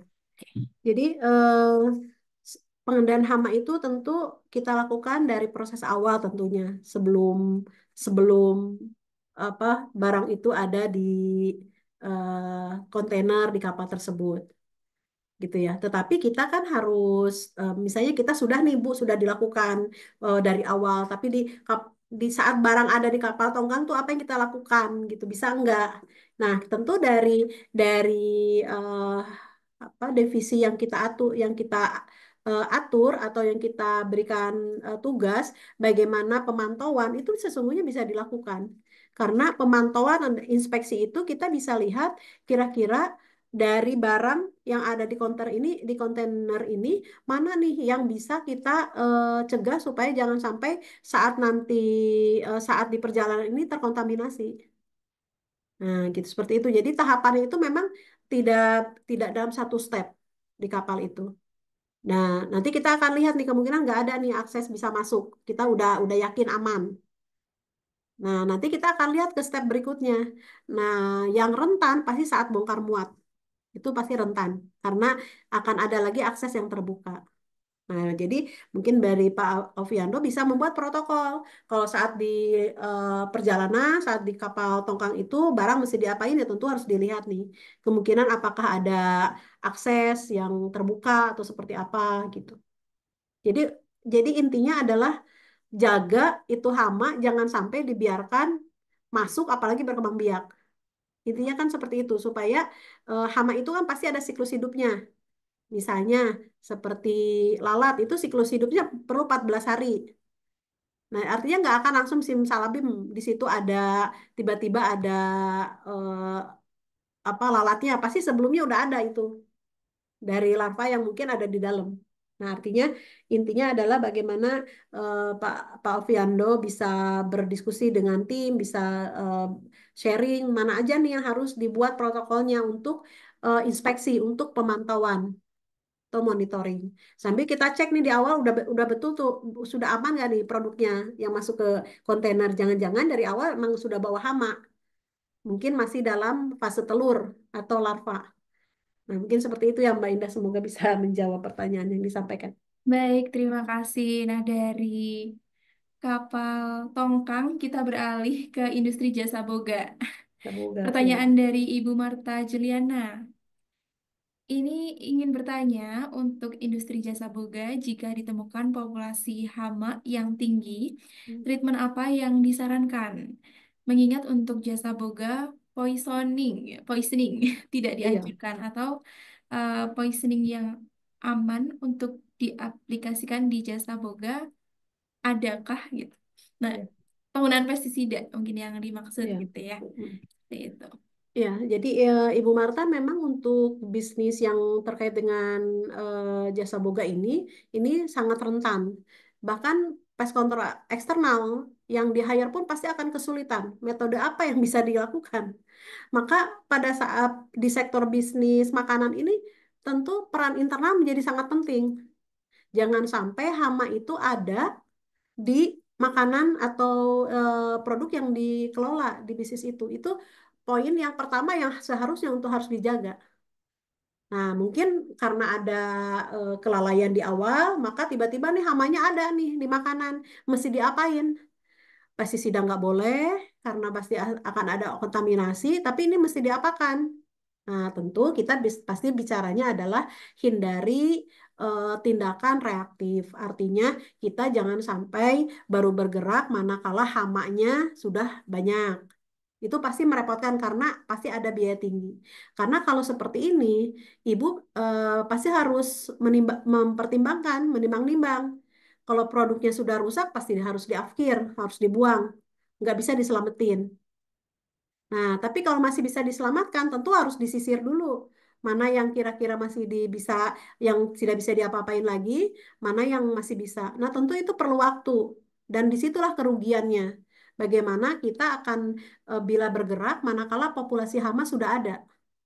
Nah, oleh karena itu, tentu kita bicara jangka panjang, Bu, Ibu tentu harus mengelola tim internal yang ditugaskan dari mulai bagaimana pencegahan hama ini, sanitasinya pasti sangat ketat di industri ini, karena tidak mungkin pestisida bisa dilakukan secara leluasa, karena ya pasti akan kontaminasi.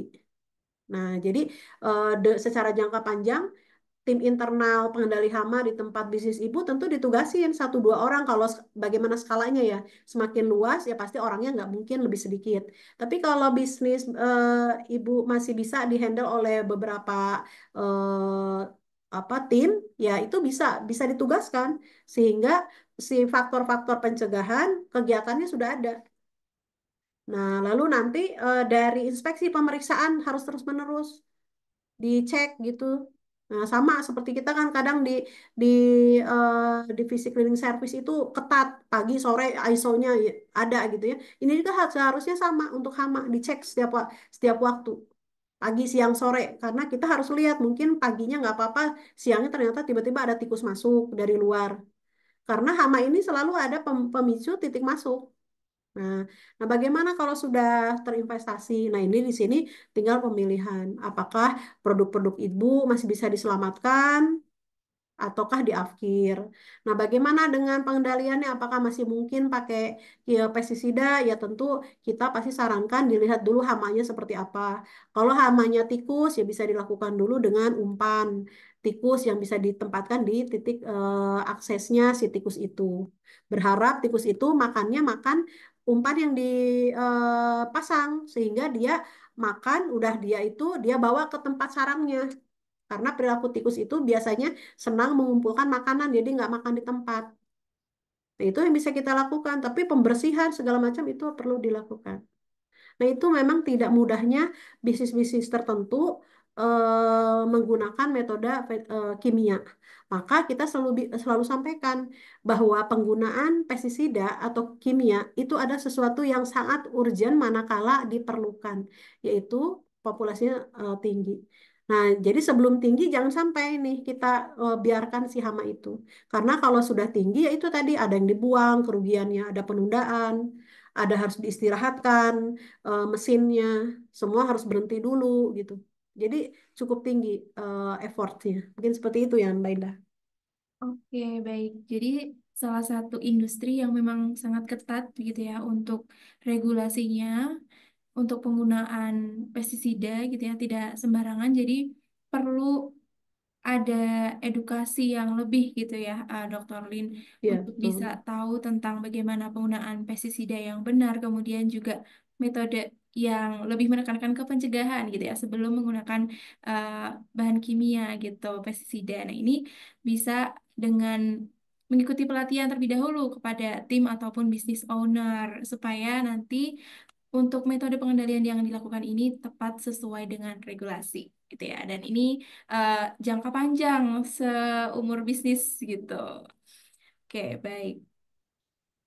Pertanyaan selanjutnya, ini tidak ada nama tapi di Zoom-nya ABMP. Izin bertanya, Dr. Lin, teknik apa dan chemical apa yang tepat untuk menanggulangi kecoa? Oke. Kecoa di lingkungan apa? Nah, itu kita harus ini dulu ya. Jadi kita secara umum karena pertanyaannya secara umum ya tentang kecoa dan menanyakannya langsung kepada metode kimia gitu kan ya. Nah, jadi kalau pertanyaan mengenai penggunaan apa pengendalian hama dari sisi metode pengendalian kimia atau pestisida, tentu kita kalau kecoa selalu disarankan yang paling efektif adalah menggunakan bait. Nah, bait itu isinya sebetulnya makanan ditambah insektisidanya. Dan bait ini atau umpan ini spesifik. Jadi kalau umpan buat kecoa nggak bisa disamain kepada umpan lalat. Nggak bisa kepada umpan tikus. Jadi dia hamanya tertarget. Nah, tetapi kita mesti paham bahwa umpan ini sifatnya slow action yang baik. Kenapa? Kalau pengen cepat-cepat mati, nanti berarti yang mati itu kecoa itu aja. Nah, jadi kita mesti melihat dari perilakunya. Kalau misalnya slow action, matinya perlu beberapa waktu.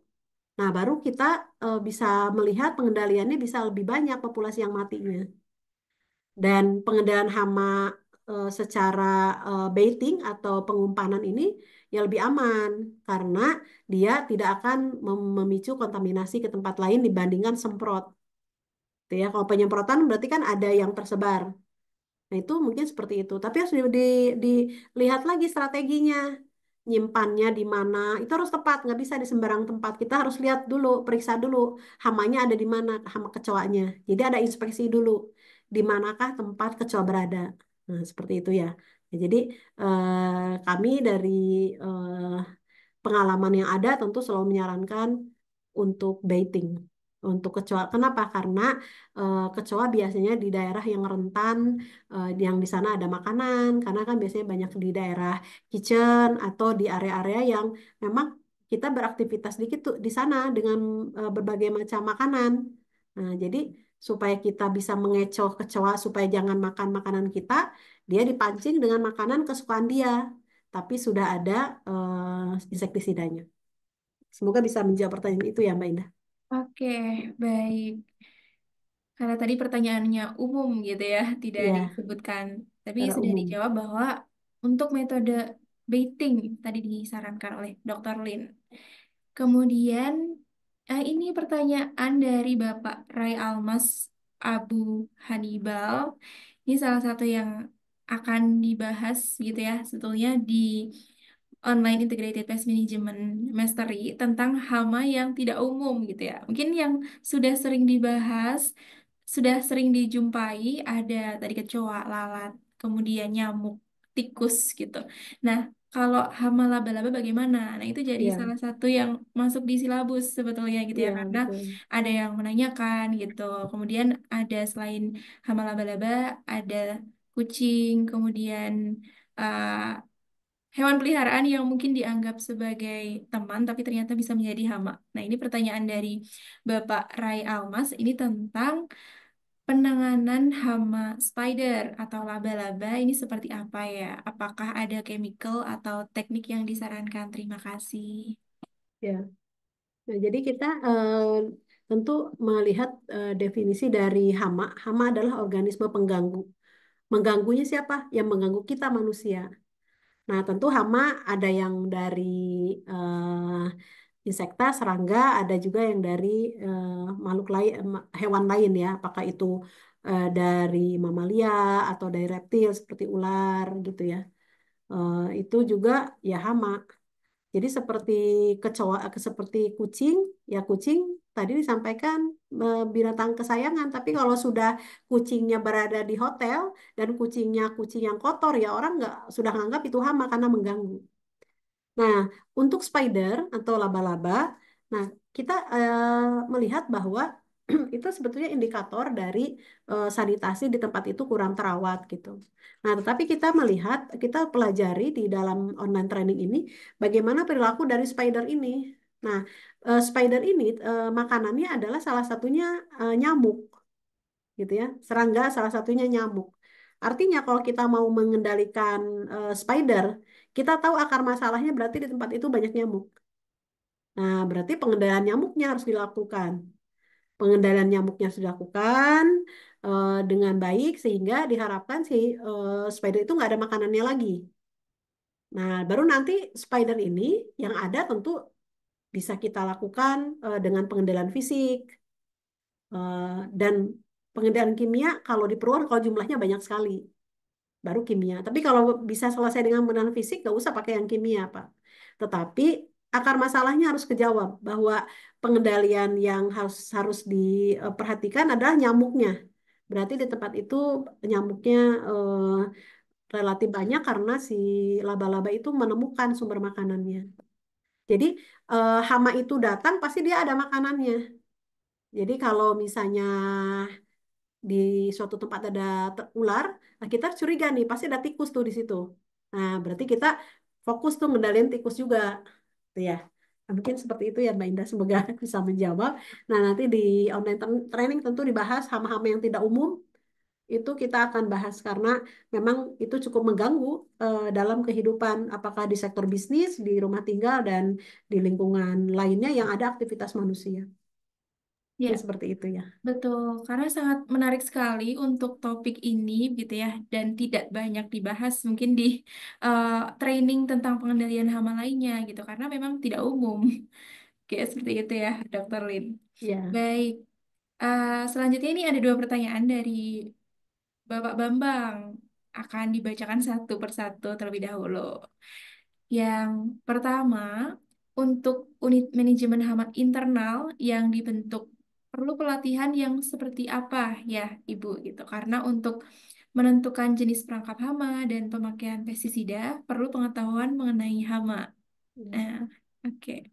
Ya, jadi yang pertama untuk pembentukan tim internal dari pengendali hama di suatu institusi, apakah itu di sektor bisnis atau di pemeliharaan gedung-gedung gitu ya. Itu bisa dilakukan pertama memang adalah pembekalan pengetahuan dan skill. Nah, di situ kita dari ahli hama tentu menyediakan silabus yang cukup lengkap yang akan disampaikan oleh Profesor Intan sebagai ahli urban baik yang skala nasional internasional dan oleh saya. Sehingga nanti kita akan bimbing dari perusahaan-perusahaan yang akan membentuk unit pengendali internal. Kita akan latih bagaimana hama itu karakter biologinya seperti apa, ekologinya seperti apa, perilakunya. Baru nanti kita ajarkan metodenya seperti apa aja nih pengendalian ini. Jadi nggak langsung satu-satunya jalan kepada pestisida. Karena itu tentu akan ada masalah baru. Pestisida bukan sesuatu yang jelek, tapi akan tidak efektif kalau kita tidak menggunakan secara tepat waktu dan tepat kondisinya. Nah, di situ tim pengendali hama yang dibentuk oleh perusahaan bisa dilatih bagaimana bisa memiliki pengetahuan dan skill yang simple, yang sederhana yang bisa diterapkan. Kalau memerlukan teknologi tinggi, baru kita akan membuka perusahaan itu kolaborasi dengan vendor. Misalnya seperti tadi fumigasi. Ya, itu kan berarti pakai bahan beracun ya. Udah bisa dengan vendor pest kontrol eksternal. Tapi kalau sifatnya yang simpel seperti tadi pencegahan, inspeksi, lalu pengendalian yang sederhana, itu bisa oleh tim pengendali internal di perusahaan Bapak Ibu. Nah, tentu dilatih dengan waktu yang singkat itu sangat mungkin dilakukan. Yang penting setelah itu lakukan buat protokol dan dilakukan terus-menerus. Karena pengendalian ini nggak bisa berhenti Bapak Ibu karena si hama itu terus mengintai dan jumlah mereka lebih banyak dari kita. Nah, itu yang kita perlu menjaganya terus-menerus gitu ya. Karena sekali lagi tidak ada yang bisa terhindar dari hama. Nah, mungkin seperti itu ya Mbak Indah untuk unit pengendali internal. Jadi bisa dipelajari dan kita bisa latih dengan waktu dan eh, apa ilmu yang sudah dirancang. Mudah-mudahan bisa membantu unit pengendali internal yang ingin dibentuk di tempat bisnis Bapak Ibu. Ya, baik. Jadi, seperti tadi ya, Dr. Lin bisa tim yang memang sudah ada basic di pengendalian hama atau bahkan tim yang memang dari nol gitu. Ya, Belajar selama 2 hari di online training Integrated Pest Management Mastery ini tentunya dengan silabus yang lengkap akan memadahi begitu untuk meningkatkan pengetahuan tentang pengendalian hama secara terpadu. Tadi Pak Bambang menanyakan ya tentang apakah bisa menentukan jenis perangkap. Tentu bisa karena ya, akan bisa. ada materi tentang metode pengendalian hama Betul. seperti apa, kemudian juga pemakaian pestisida. Ya. Ya, itu akan Jadi dibahas kalau secara detail. betul. Dan jadi kalau lebih mendalam tentu dengan in-house training di tempat perusahaan Bapak Ibu itu lebih baik karena akan lebih detail lagi. Namun untuk mendapatkan pengetahuan basic dan skill basic ya tentu bisa melakukan training yang bisa dilakukan bersama-sama dengan berbagai industri. Namun dari ahli hama tentu membuka yang customize. apabila ingin lebih detail per kategori bisnis dari Bapak Ibu. Ini seperti itu ya Mbak Ida. Oh iya betul. Jadi karena ada yang menanyakan juga gitu, gimana Mbak kalau ada banyak nih staff saya gitu, lebih dari 50 100 gitu.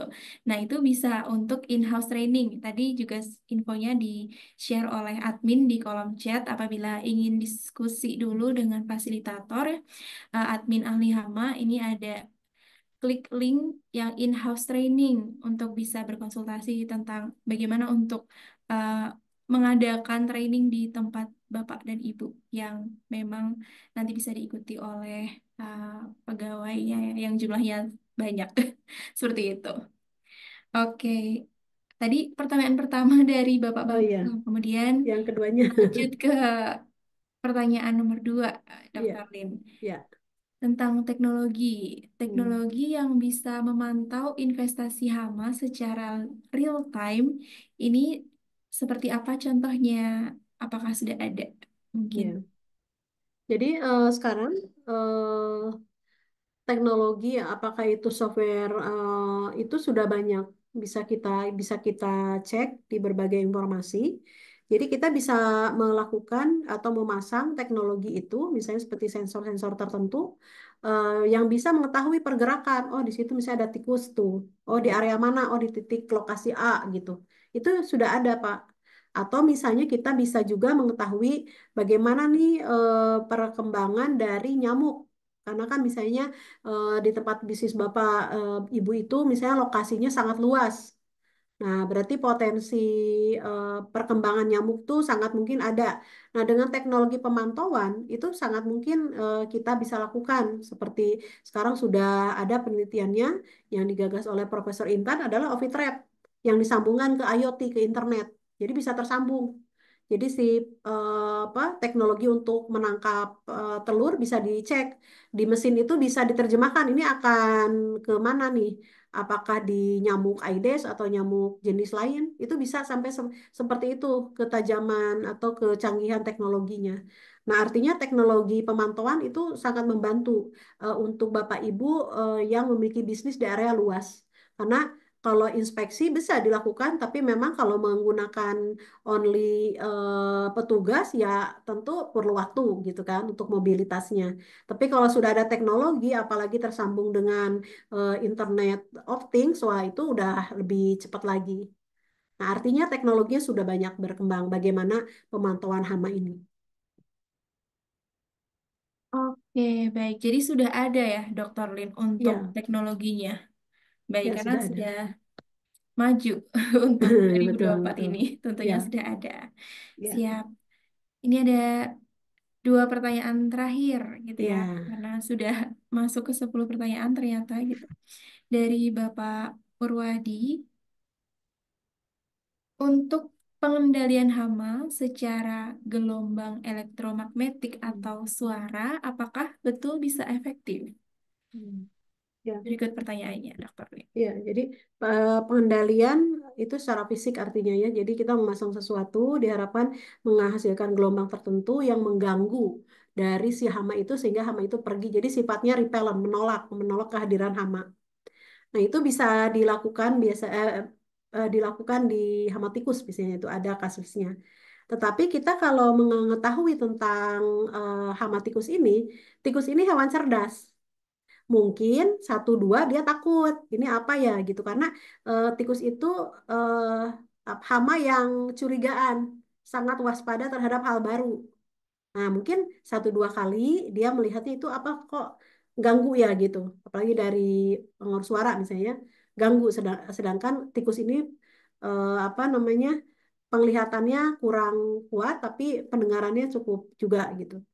Nah mungkin awal-awal terganggu tapi dia beradaptasi lagi lama-kelamaan dia nggak terganggu. Nah jadi pengendalian dengan ini nampak ya kurang efektif Pak. Ya kami sebagai peneliti harus menyampaikan bahwa sekali lagi tidak ada metode yang satu-satunya masang masang alat itu terus aman semuanya. Itu nggak demikian. Karena hama itu sekali lagi makhluk hidup yang tentu dia juga bisa beradaptasi. Nah untuk tikus lebih cerdas lagi. dia dalam melakukan adaptasi. Nah, oleh karena itu bisa saja dilakukan pemasangan gelombang itu, tetapi kita tahu bahwa lakukan juga metode yang lain. Lakukan juga metode yang lain karena kita nggak bisa menggunakan metode itu satu-satunya. Karena bisa jadi di suatu titik nggak efektif lagi karena si tikusnya sudah beradaptasi. Ya, seperti itu ya, Mbak Indah. Sama halnya dengan lalat. Nah, lalat kan orang di restoran pakai light trap, aman. Padahal kita nggak lihat akar masalah nih lalat sebenarnya dari mana sumbernya. Jadi nanti light trap dipasang, lalatnya bisa aja berterbangan sana sini. Karena akar masalahnya tidak diselesaikan. Misalnya dengan sanitasi yang tidak ketat, sampah manajemennya tidak dikelola, itu yang ngundang terus dari si lalat itu datang dari tempat lain. Nah, seperti itu. Bagaimana adaptasinya hama bisa semakin pintar. Maka kita juga harus pintar-pintar dalam mengkombinasikan metode. Nah, mungkin bisa menjawab, semoga bisa menjawab pertanyaan yang disampaikan ya, Mbak Indah. Ya, siap. Tadi pertanyaan dari Bapak Purwadi Ya, terkait gelombang elektromagnetik Mahmik. gitu ya. Ya, Nah, ini pertanyaan yang terakhir, Dokter Lin, ya. di sesi Zoominar kali ini ya, karena memang untuk waktu tadi saya sudah sampaikan sampai Ya. kurang lebih pukul 16.00 gitu ya.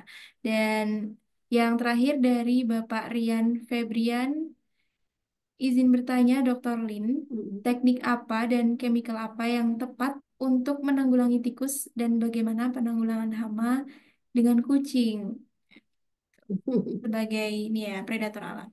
Predator alami. Ya. Jadi tikus ini eh, tadi disampaikan adalah tikus yang hama yang cukup cerdas dalam melakukan adaptasi. Sehingga pengendalian tikus itu kita harus berbagai cara dilakukan. Maka tadi dengan apakah itu kita selalu jaga dari sisi prevention, pencegahan itu udah harus dilakukan ya. Sanitasi itu harus dari sisi kebersihan harus ketat karena di situ jalur masuknya penarik makanan di mana tikus bisa datang. Lalu eksklusi penutupan titik masuk itu harus karena itu harus dilakukan dulu baru Bapak bisa masuk ke arah metode lagi. Nah, untuk metodenya bisa Bapak kawinkan dari mulai metode fisiknya, dipasanglah perangkap-perangkap di sana. Lalu dilakukan metode pengendalian dengan kimia, Bapak bisa simpan umpan-umpan tikus di area jalan masuknya hama tikus karena sudah dikenali tanda-tandanya dan itu bisa bisa dideteksi jejaknya. Nah, itu harus kita lihat. Dan yang terpenting adalah kesabaran. Bagaimana kita melihat kalau misalnya umpannya dimakan habis berarti itu tikusnya banyak. Jadi kita harus ganti lagi hamanya umpannya. Nanti kalau umpannya kena basah, jamur harus diganti. Jadi kita memahami bahwa kesabaran itu harus dilakukan secara konsisten. Karena tikus itu kita harus lihat bisa aja dia datang dari luar. Maka kita harus harus kasih barrier di situ ya agar tikus itu udah ngasih makanan terus dia tidak sempat masuk ke dalam. Nah, baru dari sisi pemantauan harus dicek kembali dan dipastikan kita harus singkirkan yang namanya tempat-tempat yang bisa eh, menjadi tempat perlindungannya tikus, barang-barang yang bertumpuk-tumpuk. Nah, jadi semuanya harus dilakukan secara terpadu. Nah, bagaimana dengan penggunaan kucing sebagai predatornya tikus? Nah, permasalahannya kalau pengendalian biologis menggunakan predator dengan konsep predasi adalah isunya adalah mengenai numbers, mengenai jumlahnya. Jumlahnya memadai tidak gitu. Seperti itu. Dan kalau di satu tempat mungkin kucingnya sudah keenakan karena dipelihara, dia mendingan makan makanan yang disiapkan oleh majikannya daripada dia capek-capek cari tikus yang lari-lari. Nah, jadi tidak mudah untuk pengendaliannya, apalagi secara biologis. Itu cukup membantu, tapi ya tidak efektif juga lah. Jadi intinya dikombinasikan berbagai metode. Ya, jadi di beberapa perkebunan biasanya kalau tikus itu perkebunan sawit karena pasti luas di sana itu kalau pakai pestisida mahal banget gitu maka bisa dilakukan dengan pengendalian biologis disebarlah burung-burung hantu. Nah, jadi negara tetangga kita Malaysia sudah siap sudah aware dengan bisnis ini, bisnis burung hantu. Itu untuk membantu pengendalian biologis di perkebunan sawit. Nah, kalau di permukiman, di tempat bisnis yang di situ banyak orang, nggak efektif di situ mengenai numbers dan ketidaknyamanan bagi yang pengunjung atau customer yang ada. Nah, mungkin seperti itu ya Mbak Indah, semoga bisa menjawab pertanyaan-pertanyaan yang disampaikan. Oke, terima kasih banyak kepada Dr. Ya, Lin yang telah sama. menjawab pertanyaan-pertanyaan dari Bapak Ibu peserta sekalian yang juga luar biasa, sangat menarik pertanyaan-pertanyaannya gitu ya. Dan sudah 10 pertanyaan tadi. Jadi untuk sesi Zoominar pada siang sampai sore hari ini sudah close sesi diskusinya gitu. Nah, tadi saya sampaikan dan juga salah satu pertanyaan dari Pak Bambang tadi ya terkait bagaimana kalau misalkan ingin membentuk tim internal gitu ya. Nah, kita ada training online yaitu Integrated Pest Management Mastery yang akan diadakan pada tanggal 11 sampai 12 Desember di 2024 ini. Ini infonya ya dari admin ada early bird gitu ya untuk saat ini gitu ya di 2,5 juta. Kemudian seat terbatas untuk diskon early bird-nya dan ada link daftar IPMM ini bisa diklik untuk bisa nanti berkomunikasi dengan admin gitu ya fasilitator bisa tanya-tanya dulu atau bisa langsung kirim timnya. Oke, kemudian juga karena ada banyak ya, ini ada Bapak dan Ibu apabila membutuhkan in-house training, maka ada juga dari admin share tentang link untuk in-house training. Jadi linknya bisa di-copy kemudian dipindahkan terlebih dahulu, ya nanti bisa menghubungi langsung ke adminnya gitu. Kemudian, oh ya tadi banyak yang menanyakan terkait ini ya, absensi. Jadi kita di sesi akhir ini share link absensi, kemudian juga bagi Bapak dan Ibu yang membutuhkan sertifikat, maka bisa nanti menghubungi ke admin di link yang sudah dikirimkan seperti itu. Oke, baik. Nah, sebelum ditutup, eh, saya akan share gitu ya untuk highlight dari program IPMM yang sebelumnya sudah dilaksanakan dari ahli hama. Oke, mungkin sudah ada ya. Sudah kita susun dengan standar yang luar biasa. Apakah suaranya muncul? Kalau tidak ditangani tikus ini gila-gilaan. Karena seperti makanan, makanan itu bagi kita mungkin remah-remah itu tidak berarti, tapi kalau bagi kecoa itu sudah melimpah bagi mereka. Bahwa kecoa ini bisa mengganggu sekali apabila kita tidak menanganinya dengan baik dari awal. Apakah bisa Pak saya mengembangkan diri untuk menjadi jasa pest control itu Pak? Saya senang banget untuk hari ini sama kemarin karena banyak pengetahuan yang bisa didapatkan. Karena Ya, ini Pak. lintas sektoral ini. Ya. Pemahaman tentang pest control itu sangat jarang masalahnya. Kalau mencari informasi di internet banyak, tapi kan ya apa ya, yang langsung diampu oleh suhunya kan sedikit.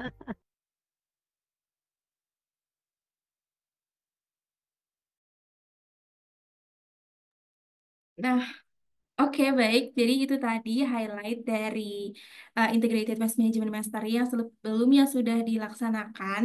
Nah, bagi Bapak dan Ibu yang ingin kirim timnya gitu ya untuk bisa ikut juga join di online training ahli hama, maka bisa melakukan pendaftaran di link yang dikirimkan oleh admin. Kemudian, sekali lagi, bagi peserta semua yang membutuhkan sertifikat pada Zoominar kali ini, maka juga kita akan sediakan gitu ya, bisa memberikannya. Ini ada link yang dikirimkan seperti itu. Oh ya, kemudian untuk apakah materi bisa di-share? Nah, untuk ahli hama Zoominar akan di-share di YouTube ahli hama. Jadi nanti bisa supaya terupdate, ini bisa subscribe gitu ya, Bapak dan Ibu semua di YouTube ahli hama. Kemudian juga yang belum join di grup maka bisa join seperti itu. Oke, baik. Mungkin apakah masih ada dari Dr. Lin? Apakah ada untuk closing statement Oh pada iya. sore hari ini kepada seluruh peserta semuanya yang telah hadir dan bertahan gitu ya sampai sore hari ini gitu. Dipersilakan Iya. Dokter Lin. Ya, ya terima kasih untuk Bapak Ibu dan saudara-saudara sekalian di seluruh wilayah Indonesia. Jadi senang sekali kami berharap Zoominar mingguan mengenai hama ini menjadi wadah kita untuk terus mau belajar, eh, meningkatkan pemahaman atau insight-insight mengenai bagaimana itu hama kalau dibiarkan akan mengganggu keseluruhan operasi bisnis dan juga kesehatan kita bisa terancam, maka pengendalian hama ini tentu menjadi tanggung jawab bersama dan tentunya menjadi perhatian kita untuk terus mau belajar mengendalikan hama ini secara terpadu. Dan tentunya eh, bagi para pemilik bisnis mempunyai tim pengendali internal menjadi investasi jangka panjang karena dengan kita punya tim yang punya perhatian lebih kepada hama ini, maka kita bisa mencegah hama itu bisa masuk dan bisa berkembang secara luas. Kepada perusahaan pest control eksternal juga terus bisa menambah pengetahuan, mengikuti Zoominar atau mengikuti training-training yang tentunya membekali para profesional dari pest control untuk meningkatkan pengetahuan dengan teknologi-teknologi pengendalian yang lebih advance. Karena masalah hama ini tentu akan menjadi semakin rumit apabila dibiarkan populasi menjadi meningkat. Mungkin seperti itu, Mbak Indah. Kita akan berjumpa lagi di Zoominar minggu depan dengan topik tentunya yang berbeda. Terima Baik, kasih. siap. Terima kasih banyak Dr. Lin yang telah berbagi ilmu ya pada seminar sore hari ini dan juga saya apresiasi kepada seluruh peserta yang semangat untuk mengikuti seminar tentang pengendalian hama di industri transportasi dan juga logistik. Semoga ahli hama bisa membantu menyelesaikan masalah pengendalian hama di industri Bapak Ibu semua seperti itu ya. Dan kita akan terus mendukung untuk bisa belajar bersama karena pengendalian hama itu sangat penting dilakukan di industri Bapak Ibu semua. Baik, dari saya tutup. Wassalamualaikum warahmatullahi wabarakatuh. Sampai jumpa di program Ahli Waalaikumsalam. Hama selanjutnya. Oke. Waalaikumsalam warahmatullahi Ya, wabarakatuh. terima Terima kasih. kasih. Selamat sore semuanya. Selamat beraktivitas kembali.